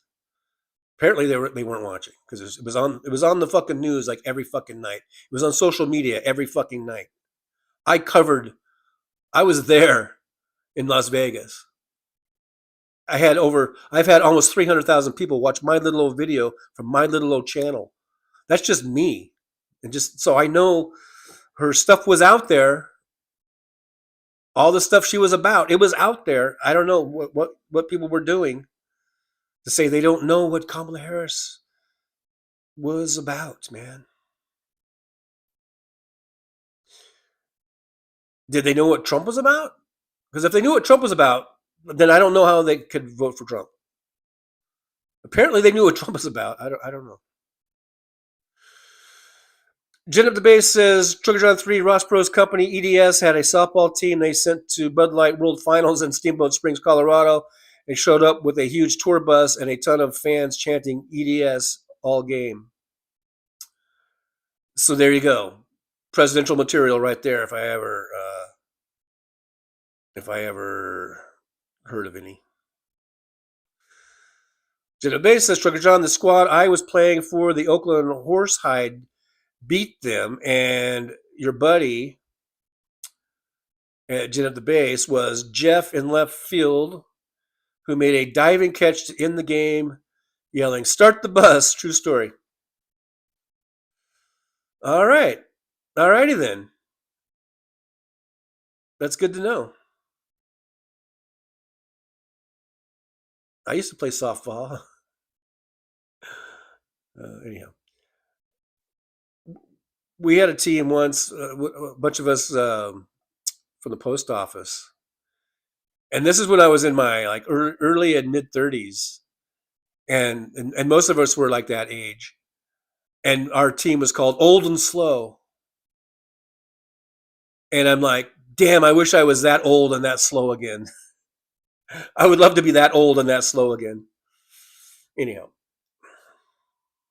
I digress. David Dog, no AC, no Wi-Fi, no right hearing aid. Oh man, that's a, and my thumb can't spell. I'm having a hell of a day. Hey, David Dog, just kick back, man.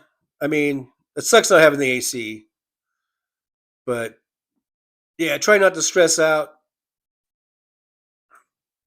and hopefully that stuff will all get fixed real soon.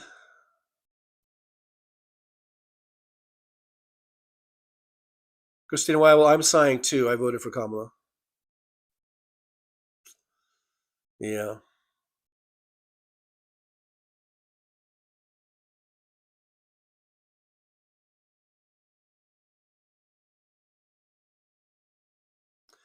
Christina Weil says survivors of Epstein had no choice in what happened to them. Yeah. Yeah, this wasn't a choice thing. This was a rape thing. Rape victims don't have a choice. That's why it's called rape.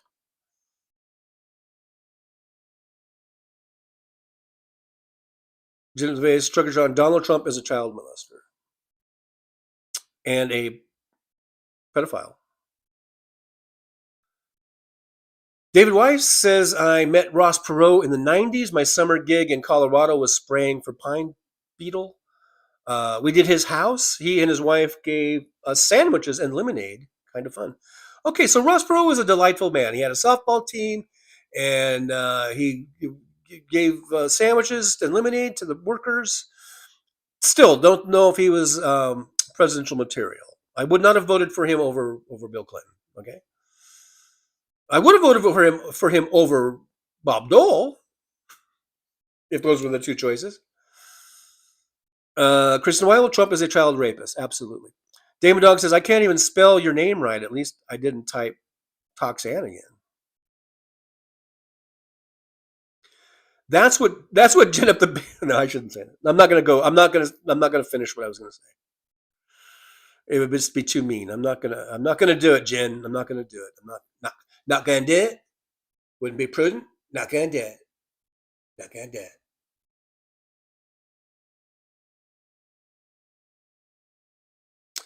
Christina Weibel says, shit, they had golf cart parades for Kamala in the villages in Florida. Right, I remember that. And I remember seeing that and going, if this isn't a sign that Kamala Harris is going to win, then I don't know what. I don't know what is. And that's why then we get into the whole thing about rigged elections, and I will just say I have my suspicions about the actual results of that election. That's as far as I'm going to take it for right now. Catherine Real Hill Talk says using the Palestine situation as a single issue to not vote for Kamala was stupid. Whoever did that, whoever did that was obviously short-sighted and too idiotic to see Agent Orange was really about. And I think that there was a significant enough amount of people like that it made a difference. Whether that was the one thing, I don't know, but I think it did make definitely a difference. And you know, to the detriment of the Harris campaign. Search for you, rest in peace, Virginia. I always have a problem with the name Guifre, who was a rape victim in the Epstein files here. Epstein case, Epstein thing, and I think just recently committed suicide. Right within the last few months, I think, wasn't it? Just think of the pain she's been carrying, and finally just couldn't stand it anymore, you know.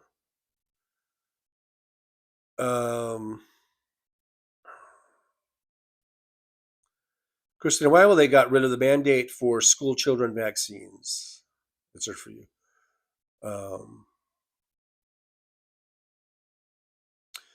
MJ Daniel, too many want perfect, and there is no such thing. Harris would have been a good president. She and Tim Walz ran a very good campaign. There were no good reasons not to vote for them. And I agree, MJ. 100%. 100%.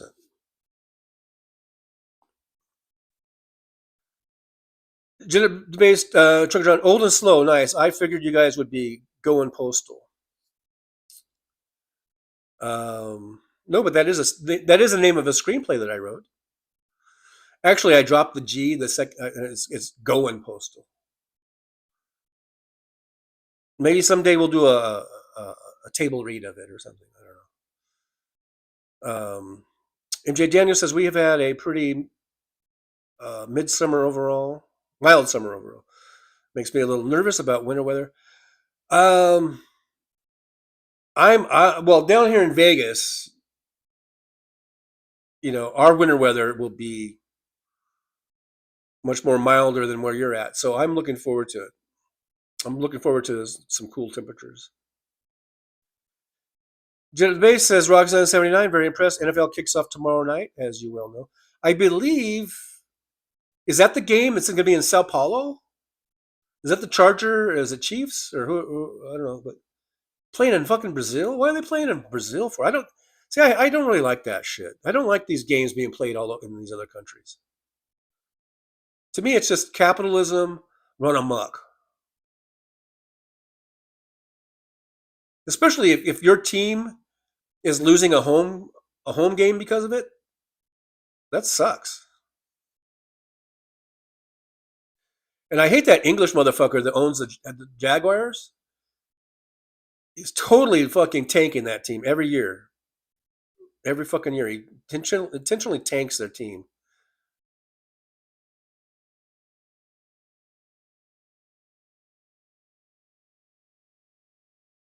Zenobia says, not going to do it. You just did it. Well, I didn't do it. I was going to say something and I stopped myself. So I didn't do it.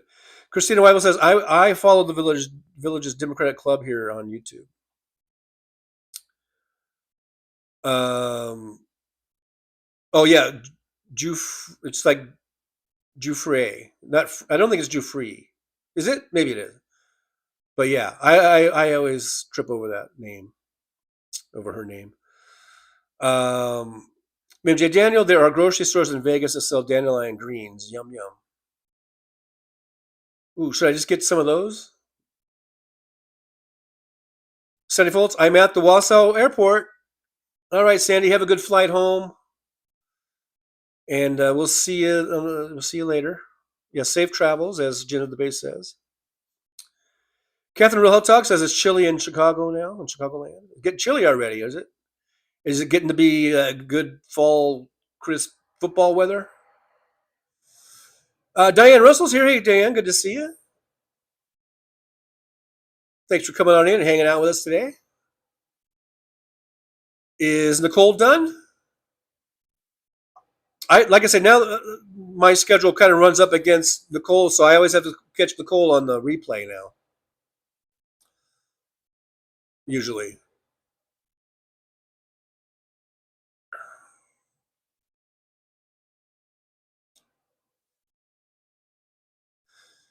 David Windler says the chick who committed suicide. What? Really? Wait.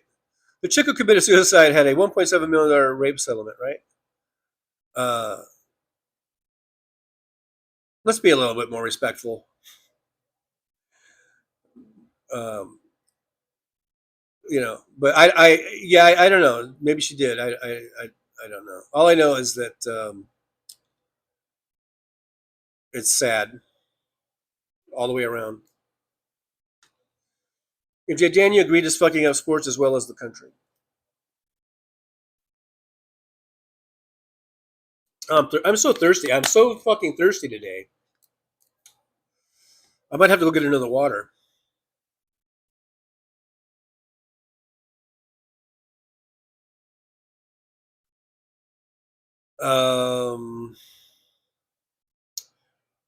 Diane Russell got to give you a thumbs up. Thank you, Diane. I appreciate the thumbs up. Thank you for coming in, hanging out for a while.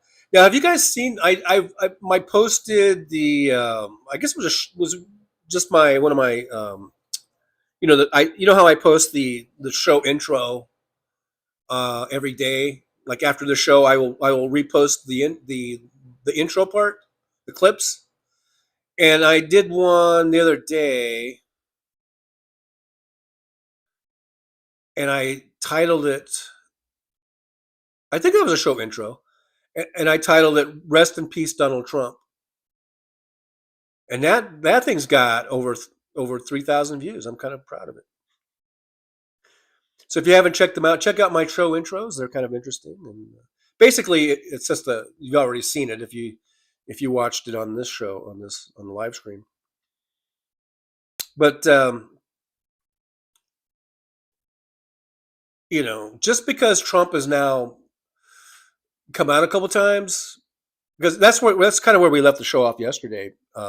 Trump still hadn't come out for his press conference, and I was saying, he's probably not going to show up. And then just as I was into the show, I looked over because I had a TV running, and then there he was, but he didn't look good. He doesn't look good. I still don't think he looks very good. I don't think he's healthy. Talking about Donald Trump.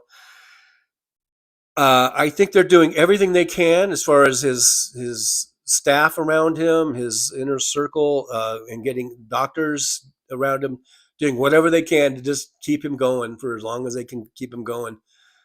He's not looking too good.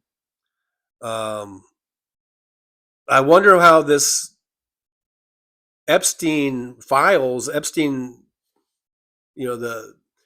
thing they're trying to do, trying to get everything released. That's not helping his health situation either. So it'll be interesting to see how this all plays out.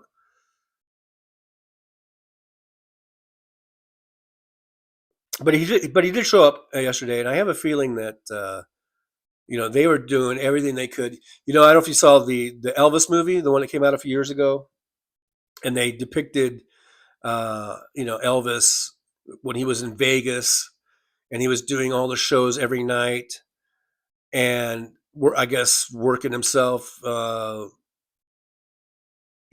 that plus whatever else he was doing, and I guess in order to keep him going, they would have to like shoot him up with stuff or give him a bunch of pills and all this kind of stuff, and then he would do it, and he was like, "Okay, I'm ready to go. I'm ready to go." I think that's what they're doing to Trump. I think they're just shooting him up with stuff and getting some kind of energy in him, and he's like, all right, I'm ready to go. Let's go. Let's do this.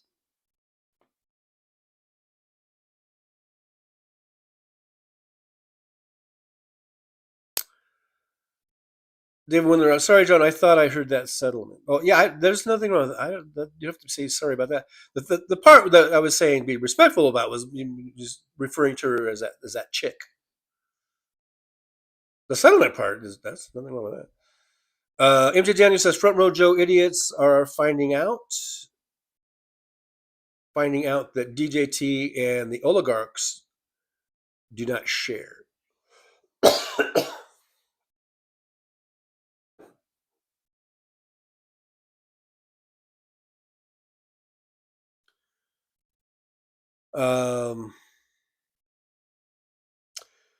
Catherine Real Talk says, David, don't be a dick. She was in an accident involving a bus that destroyed both of her kidneys, and she said it was terminal, and she'd be dead in a couple of weeks. Oh, wow.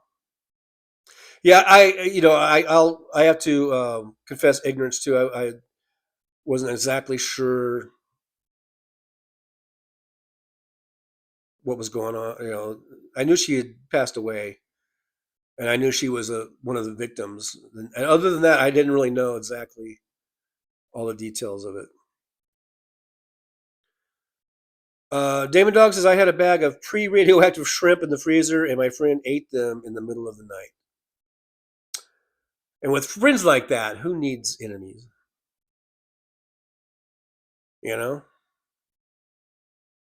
Search for You says Epstein is taking a toll on him. Yeah, absolutely. I agree. Jim's Bay says David Windler. I don't think it was the settlement that was the red flag to TJ. I think referring to Virginia as that. Oh yeah. That's kind of what I just said. Yeah.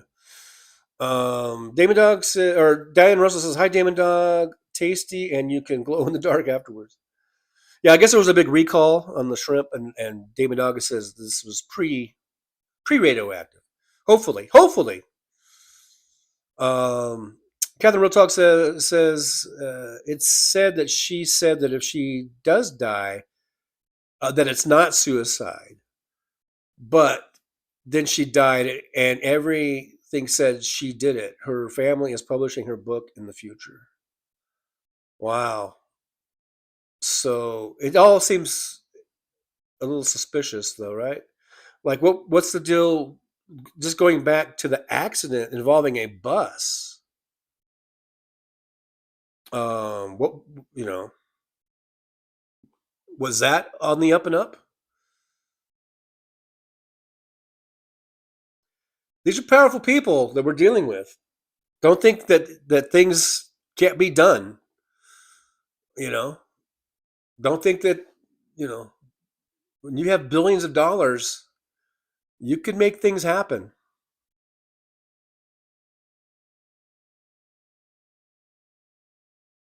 Search for You. Are you getting a cold?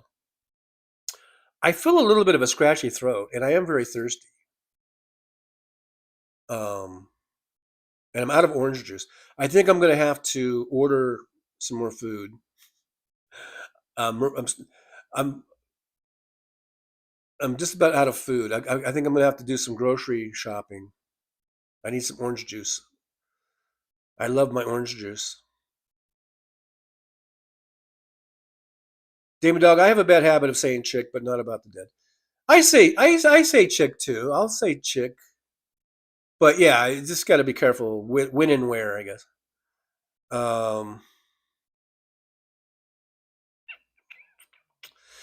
Damon Dog said, I still refer to my ex as the grooviest chick I've ever known. And yes, we're still friends. Yeah, see, in that context, that's fine. I think we got a lot of groovy chicks in this chat room right now. There's a lot of groovy chicks in here.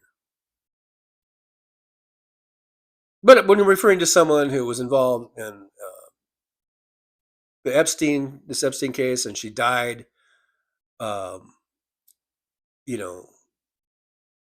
maybe under suspicious circumstances or not, but she was relatively young, and she died, and it's a sad thing to call her a chick like that. And I don't mean to beat up on David. I don't mean to beat up on you, David. Forgive me. I'm just, we're just talking here. We're just talking about stuff. I don't mean to pile on you or anything like that. But I'm just using the examples of, I'm not, when it's the right time and when it's the wrong time to maybe use a word. So like if I said, hey, I think we got a lot of groovy chicks in this chat room, I would hope, or a lot of cool chicks in the chat room, I would hope that I didn't just offend every woman in this chat room,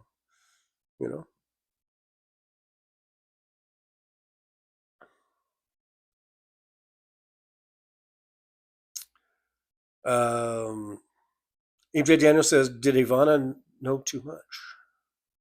Now I always forget Ivana and Ivanka. Which one is which? Was the wife, the ex-wife, is Ivana, right? The one that Trump had murdered and then buried on the golf course? Yeah, she was probably good. She was coming forward with something, I think. Wasn't she about to testify or something? But see, talk about suspicious, and talk about when you're powerful and rich, you can do shit. You can have someone fall down some stairs that normally wouldn't have fallen down stairs. There are ways of putting a person in that house, hiring the right person that can go into that house and either throw the person down the stairs, trip the person, put up a tripwire, whatever, have them fall and break their neck. I mean, it's not out of the question. And then bury them on your golf course in a casket that took 17 men to carry.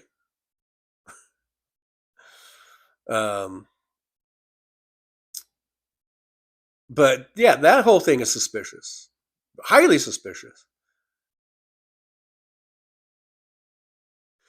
MJ Daniel, never call a broad a chick. Hey, you broads, all the broads in here. Now, see, there's everything's about context.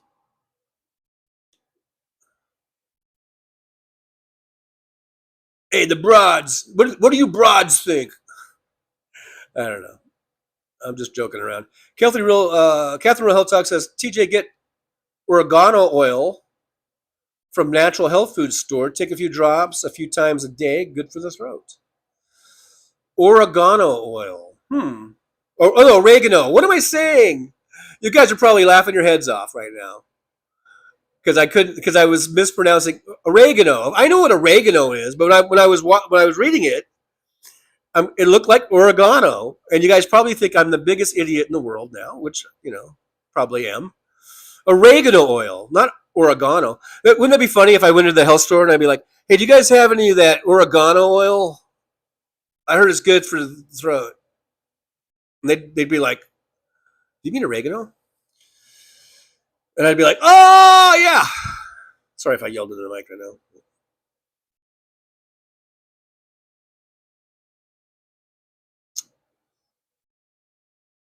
Search for You says women unalive themselves far less than men, so that makes the whole thing even more suspicious.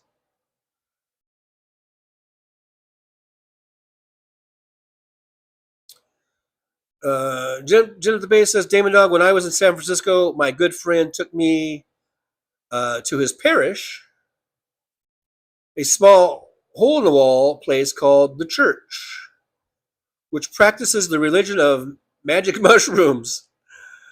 Onboarding gummies now.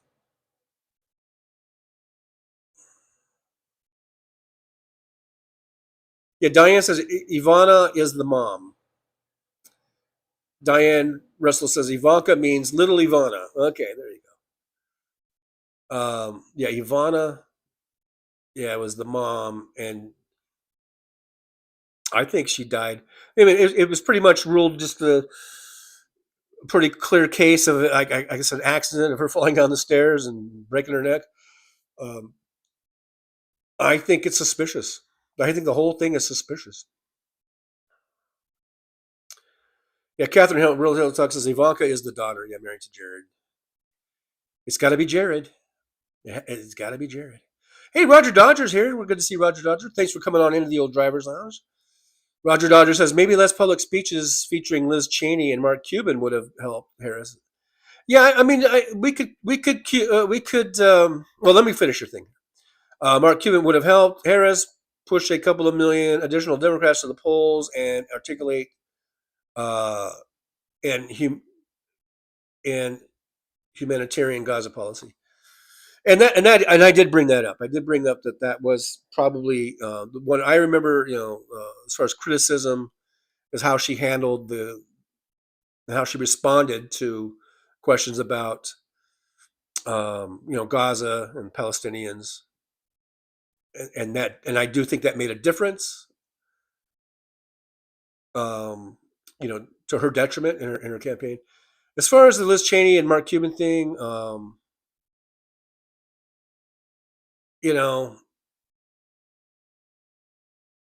especially Liz Cheney, even more than Mark Cuban. Liz Cheney's a Republican.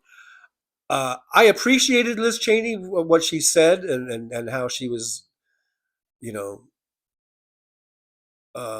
basically campaigning for Kamala Harris, a Republican doing that. I appreciated that, but I still was always like, Liz, we really don't need you. So I mean, I understand the point, and these are good points, but I still don't see how that. I guess it's just because I'm a vote blue no matter who. I'm a lifelong Democrat. I've never voted for a Republican in my life, and I never will. unless things drastically change in the party platforms. But I'm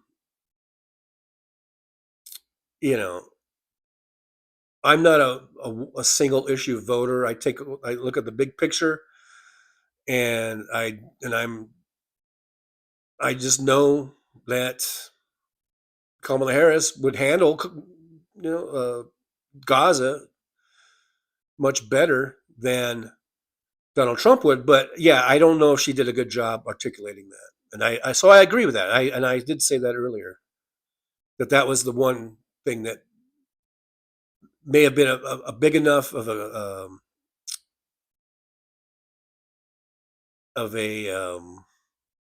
detriment that made the difference in her not getting the votes she needed, especially in some of those swing states like fucking Wisconsin and shit, and Michigan and up there.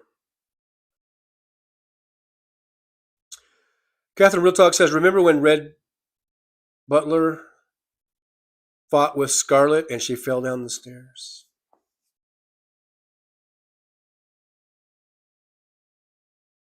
You know what? I saw Gone with the Wind. I don't think I saw it until I was in junior high, which would be in like the early 70s. And I think it was a field trip. I think they had a screen because the movie came out in what 1939, I believe, same year as The Wizard of Oz, I think. And so I had never seen the movie, and this is way before Blockbuster Video. This is way before VHS tapes and Beta and Max, and so the only way you could really see a movie, an old movie, was either if they showed it on TV, or if there was a movie theater that they re-released the movie or something. And so this is around probably 1973, maybe. I don't know. I don't think Gone with the Wind had been shown on TV yet. Maybe it had. I don't know. But those type of movies, like those were big events that networks would buy movies like that, and then they would make a big event out of it. A must-see movie type of thing on TV. I don't know if Gone with the Wind had been on TV yet, because I don't think I ever had seen the movie. But it was one of those things where we had a field trip. Because I think we did this for a couple movies. It was that they did this for. I know Gone with the Wind was one of them, and we saw it as a school thing, at the movie theater. It was a field trip because it wasn't like in the gym or something. It was at the El Rancho Theater in Victorville, and and even though the El Rancho Theater, I don't think we could have maybe walked to it. It wasn't very far from our junior high. It was, we may have walked to it. I can't remember if they bussed us over there. They probably bussed us, but for some reason I'm not remembering that. But I do remember we had a field trip and we saw Gone with the Wind at the El Rancho Theater during school hours. That was like our field trip. And so I think that's the only time I've actually watched that movie. So back in 73, like 50 years ago. And then since then, I think it's been shown on TV for sure since then a few times. And I think I may have watched bits and pieces of it, maybe clips here and there. But the only time I've actually just sat down and watched the movie was that one time in 1973, I think, or 4, at the El Rancho Theater. And it was cool. It was really cool. I thought it was pretty cool, even though it was almost a 40-year-old movie at the time. And I, remember a few shows ago, I kind of was saying how I don't like old movies. I think they're kind of stupid and corny. Most of the, especially like the ones that really get lauded, really get praised, like Maltese Falcon and Casablanca. I don't really enjoy those movies. But Gone with the Wind, I liked. Even though there was probably, if I was really being really super critical, I could say that it's a little bit corny, a little bit, in a way where things don't, where the style of acting maybe hasn't held up over time. But I would say overall it was a pretty cool movie, especially like, just the vastness of it, of the, like the destruction of, was it Atlanta or whatever. I don't know. I remember seeing the movie, and I remember actually enjoying it for being a, I don't know, 13 or 14-year-old kid. My movies were Planet of the Apes. That's the stuff I liked, or Soylent Green, or Omega Man. That's the movies I liked. So to go and see Gone with the Wind and actually not hate the movie, that's saying something about the movie, about the quality of the movie, I guess. So anyhow, yeah, I don't. But to answer your question, I kind of don't remember the falling down the stairs thing.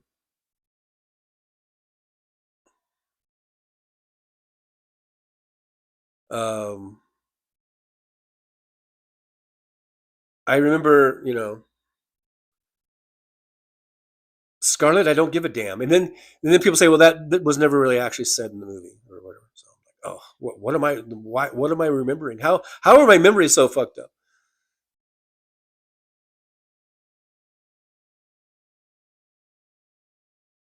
Roger Dodger says there are many reasons Dems didn't vote for her, and hating Trump was not enough of a motivation for millions, no matter whether you think it should have been. Accept that reality or not. Well, now, okay. Well, now you know what? You're all those people. I hope they get really fucking in the ass really good because they deserve it the most. If they didn't find enough reason to not vote for Donald Trump, I hope Donald Trump fucks them the most, fucks them the hardest, because they deserve it the most.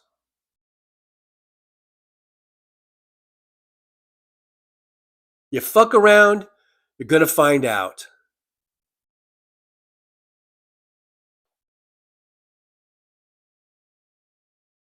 If you think Trump, for people not to think Trump is so bad as he is just, at this point, or even in 2024, is just willful ignorance. And all you motherfuckers that didn't vote because hating Trump wasn't enough, or not liking Trump, or thinking that Trump was a dirtbag was not enough, or thinking he was unqualified was not enough, thinking that he was an idiot was not enough, thinking that he was a moron was not enough, then I hope you get royally fucking screwed all the live long day.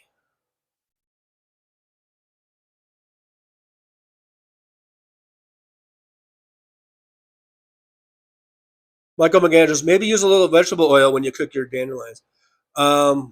Actually, I wasn't thinking about cooking them. I was just going to, and it's not plural. I was going to get one and then just eat it. Just raw dog in it. But whenever I do cook stuff, I always pour a little vegetable oil in the pan, whether it needs it or not.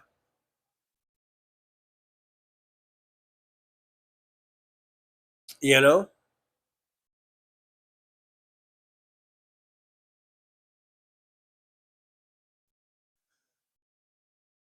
Jim DeBase says, Damon Dog, well, Big Dog, between the microdosing, the sour diesel vaping, and 2 Jamesons on the rocks.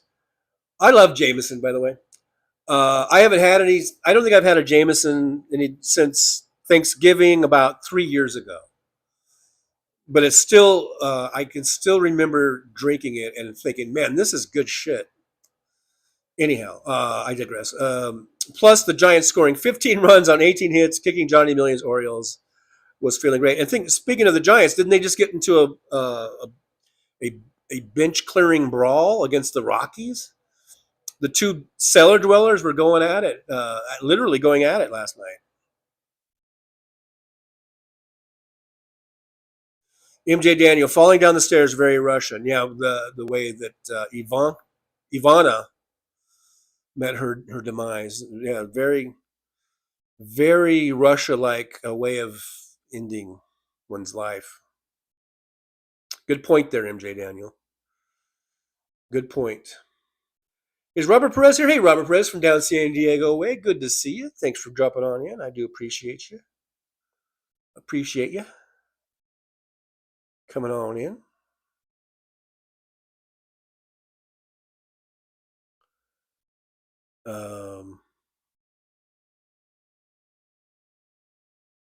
Dross sees, had the wife called. Did I miss anything fun? Probably not.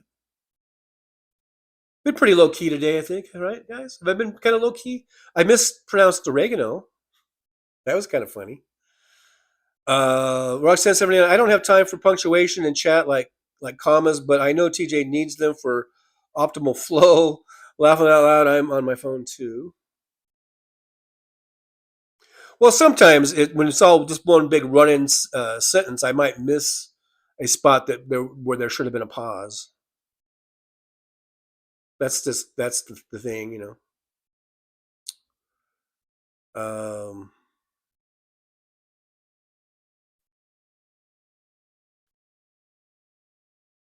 Michael McAndrews is here. Hey, Michael, good to see you. Did I not? I didn't see you coming. I see people saying hi to Michael McAndrews. There's Michael. Hey, Michael, good to see you. Thanks for popping in. I do appreciate you coming on in. We're just hanging today, just casual hanging around kind of day today. Talking about the press conference that was held today, and we've been talking about all kinds of stuff.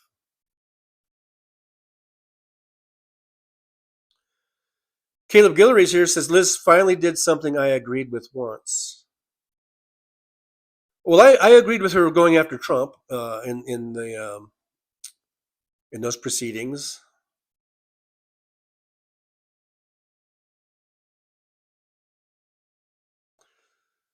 Yeah, but frankly, dear, I don't give a damn. Yeah, but then people say that wasn't even in the movie. I'm like, what? I thought I heard that.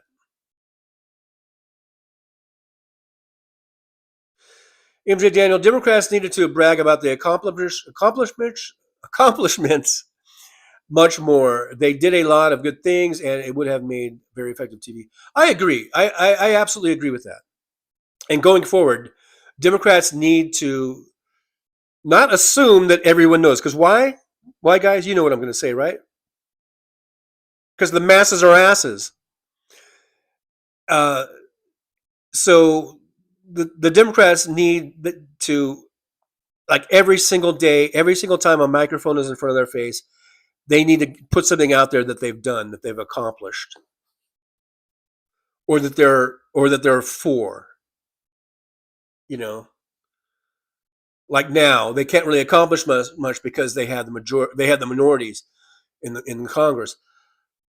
But they could say, hey, we were all for,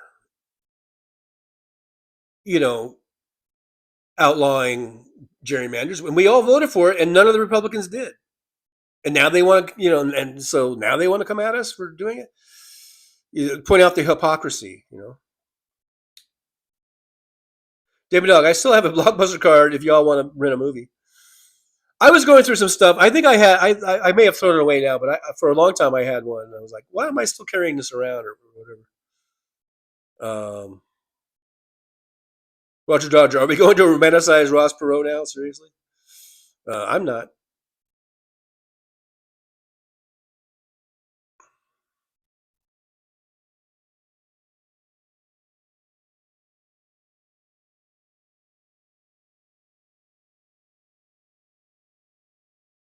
MJ Daniel says, our school never did anything like that, only boring field trips.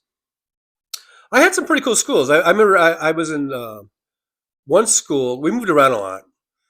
I think I was still in elementary school in Fresno. I think I was in third grade. Or was that fourth grade? Third or fourth grade.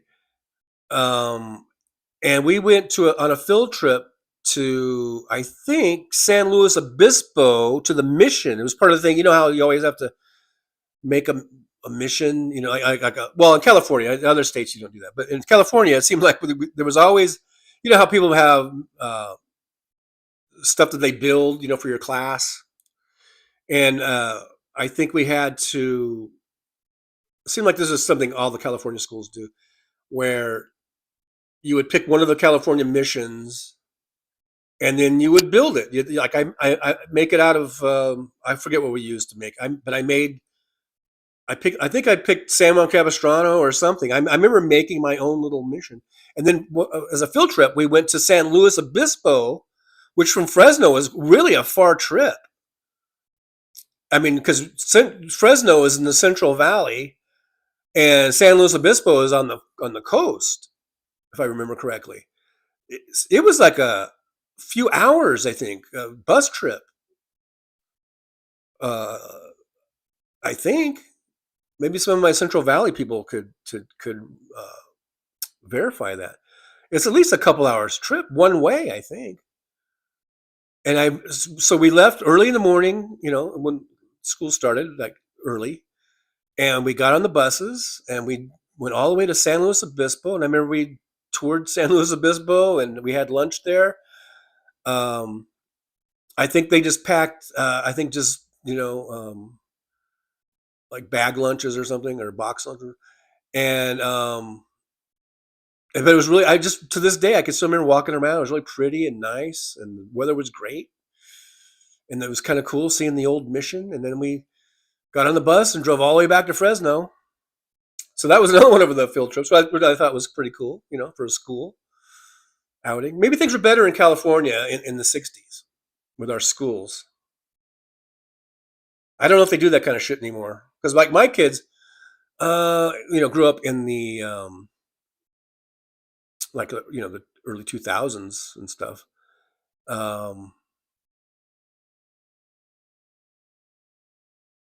They went on some field trips, but I don't think anything as cool as my field trip.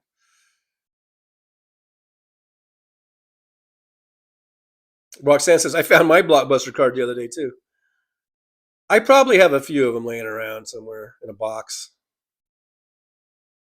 Caleb Guillory says, I saw a red box, I guess yesterday, and thought, look at that little Blockbuster hanging in there. I know every now and then I'll see one of those red box, vending machines. They still have them around, and I'm always like, they still have those?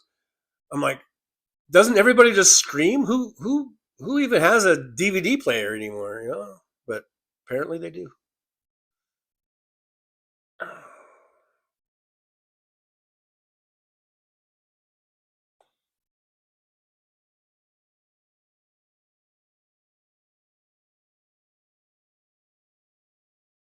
Damon Dog says they took us to a funeral home in one of our field trips. First time I ever saw a dead body. They had us line up and touch her. She was an elderly. Somebody else said, what the actual fuck? Roxanne, I second that. What the actual fuck? I mean, that they had you touch her? I can't believe that. That's over the line. That's crossing the line somewhere. That is creepy. Just the fact that you're seeing the dead body, let alone they made you touch her. Oh, wow. I don't even get that. I mean, for like a elementary school? Wow. That's creepy. That's creepy.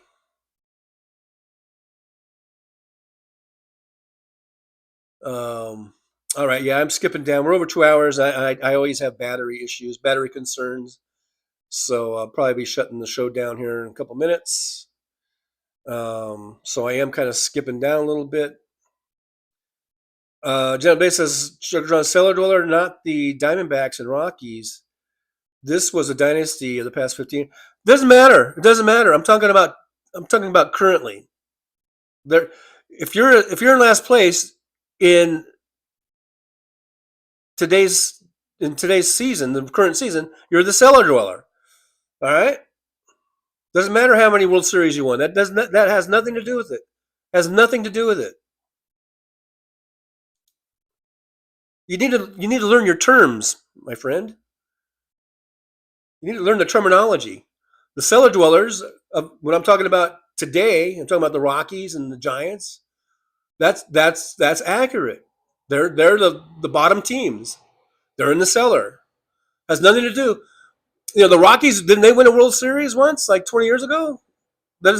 So they can't be a fucking cellar dweller? I mean, I guess you don't understand what cellar dweller means. Joey says, Trucker John, UK pronounces oregano. exactly the way you said it. You were just using. Oh yes, I was just being British. Yes. Thank you, Jolie. Thank you for having my back on that. David Windler, masses are asses, and the masses have big asses, and molasses is in your glasses. No. Roxanne, is Fresno wine country? They grow a lot of grapes there. They do grow a lot of grapes. They make a lot of raisins. Selma, which is just south of Fresno, not Selma, Alabama, but Selma, California, is the raisin capital of the world, according to the sign. Um, I guess you could say it's wine country. Yeah, I think that a lot of their grapes are for wine there, for wineries. They have a lot of. I think there's wineries. It's a part of it, but there's a lot of stuff there other than that they grow. They do a lot of nuts. Who knew we needed so many nuts? There's a lot of nuts that are grown there. MJ Daniel, we have 2 drawers of VHS tapes, but no player. I know. I have boxes of VHS tapes and in my storage, and I don't know if I have a VHS player in my storage or not. To tell the truth, it's been so long since I've looked at this stuff in my storage that I don't even recall what I have.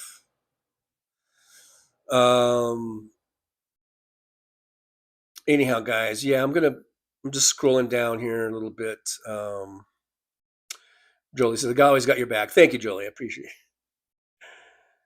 it.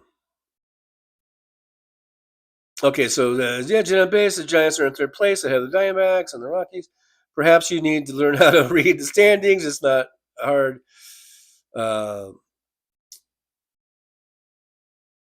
Boy, he's so touchy about his Giants, isn't he? He's so touchy about his precious Giants.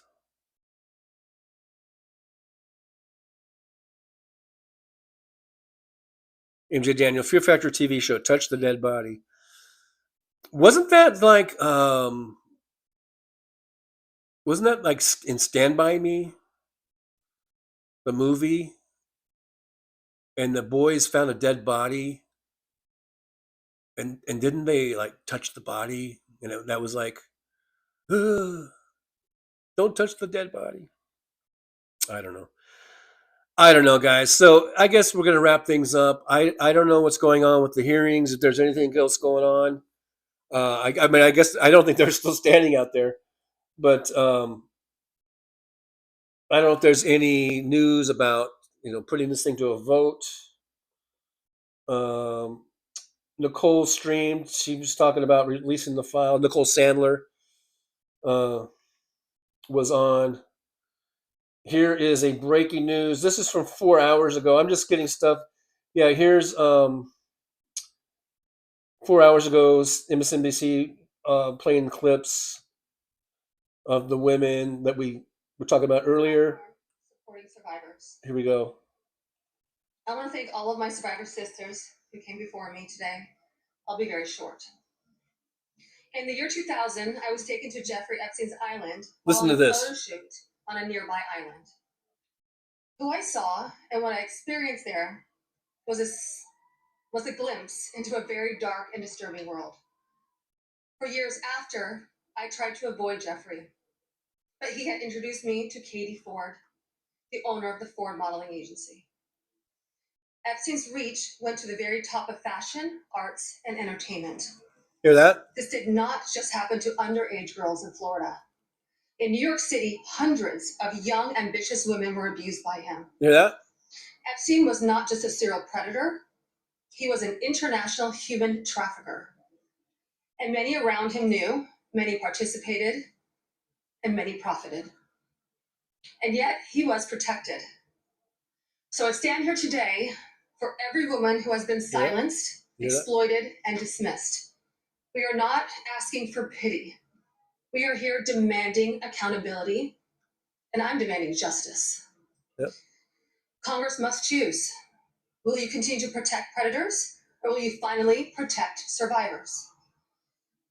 And also, I would like to announce here today Us Epstein survivors have been discussing creating our own list. We know the names. Many of us were abused by them. Wow. Now, together as survivors, we will confidentially compile the names we all know. Ooh. Who are regularly in the Epstein world. Do it. And it will be done by survivors and for survivors. Do it, Lisa Phillips. No one else is involved. Stay tuned for more details. Wow, and she said that with a big old smile at the end. Lisa Phillips, go for it, girl. I hope they do that. I hope they come out with that fucking list. Do it. Do it, do it, do it. All right, so that was, I don't know if you guys, I guess you guys, hopefully that picked up on the microphone. I tried to turn it up as loud as I could. Well, maybe not as loud as I could. Yeah, so that was part of the press conference this morning. Let's all be supportive of these women. Let's be behind them. Us guys, especially, get out there, be advocates for justice, advocates for victims. Let's not let Donald Trump get away with this, and anybody else that they have on that list. Don't let them get away with it. They all need to go down. They all need to be brought to justice. And I will support those women with everything I have, and I hope everyone else does too.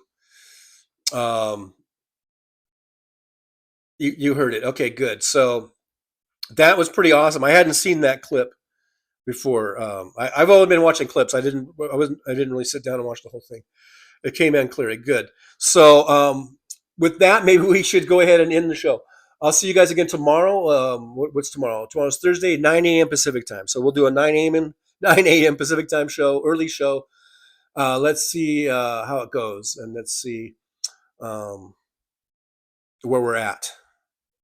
Maybe we'll have an update on this. What are they calling it? The Epstein Survivors Act or whatever it was, Epstein Files thing. So hopefully we get the support we need. I guess they need to get 3 or 4 more Republicans to come on board. We'll update on that, see how that's going. We'll update on whether or not Donald Trump is alive or dead or not, or if we even care. All right, guys. Thanks for being here. You guys are awesome. Thanks for the support. Thanks for the super chat from Nick Rich, I believe it was. Thanks for all the thumbs ups. We are at, I think we're like 15 away from that dandelion, so I need to go. That needs to get done, so I stop having dreams about it. I had a dream about it last night. I have a dream. I had a dream about a dandelion. I ate that dandelion. Actually, I didn't eat the dandelion. I was in a mad search for a dandelion. All right, so let's get that done. Let's get to 4,000 subscribers, and we'll get this whole dandelion thing behind us. All right, guys, thanks so much. Only thing left to do now is just words of wisdom. And as you know, I'm a very wise old man. So let's get the pencils and pad out, and you might want to write this down. Okay, so for today's words of wisdom, they go as follows. Okay, here you go. You guys ready? All right. So number 1.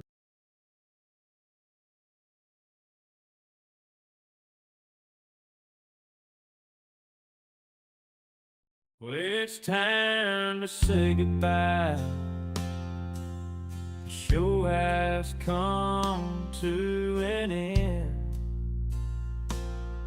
But don't be sad, no, don't you cry. We're all gonna come back and meet again. We'll have some fun times, hopefully nothing too bad. We might talk about war crimes. Might talk about Baghdad. I doubt we'll talk about door chimes. But if we did, I'd be only too glad. So hasta la vista, baby. The show is over, but could I ask you maybe to take a shower? No, that's not what I meant. I couldn't think of anything to rhyme with over.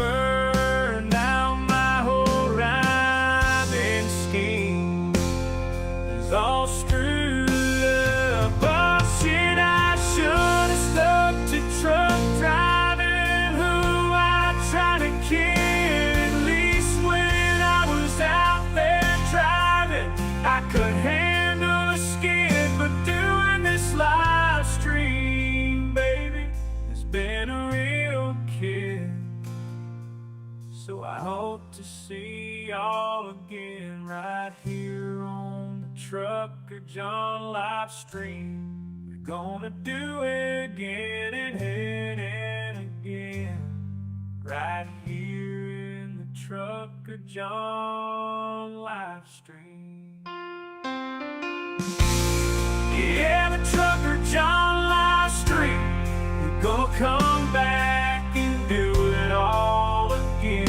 No, this ain't no dream. This is where we win, right here on the Trucker John live stream. No, this time to say goodbye. The show is coming in. Don't be sad, no, don't you cry. We're all gonna come back and meet again. Rolling down the highway in my rusty old rig. I'm a retired trucker, but my spirit's still big. Living in Vegas, where the lights never sleep. Broadcasting my thoughts for the world to keep. From politics to pop culture, I've got it all. Sharing my views, no matter how big or small. Talking about food, the movies and bugs.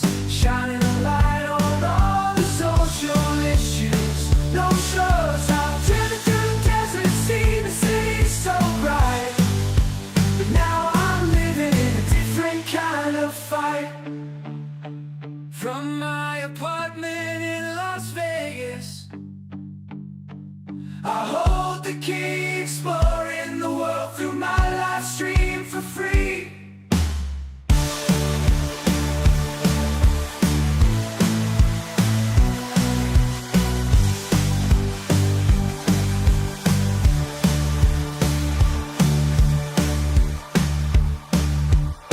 In my apartment in Las Vegas, I hold the key, exploring the world through my live stream for free.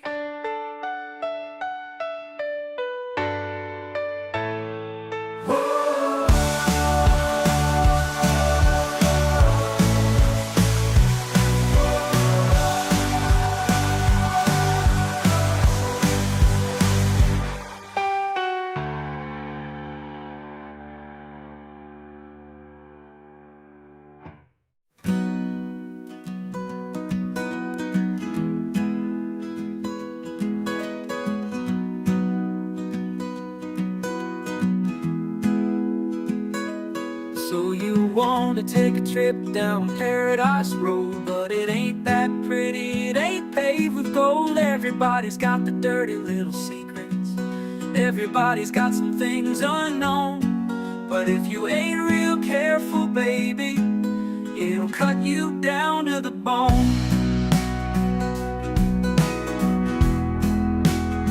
Under all those bright lights, you've gotta learn to ignore the glitter. It's all about fight or flight, and you don't wanna do either. So go on down to Paradise Road, it'll make you wish that you were young. But all it'll do is make you feel old and regret trading in your love for lust.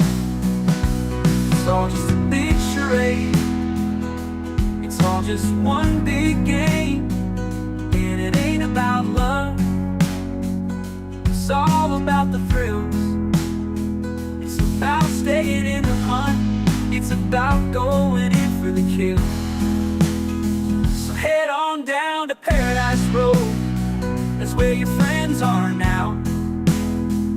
They're the people that nobody knows, so go ahead and make your big show. So live it up on Paradise Road. Just don't let anyone know. It'll be your dirty little secret. It'll be your guilty little pleasure. Living a secret that the whole world sees, hiding in plain sight among the scum and the thieves. It's so damn hard to ever be pleased.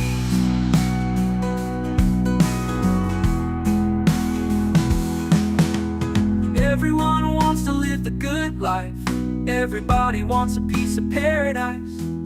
But where would you run? Where would you hide? What would you do to buy a little more time? Grandiose dreams of happily ever after are really just another day's end. And when the sun goes down, you just lay there wondering, can you really do it all again? You're praying for one last shot. You're hoping for one last big win.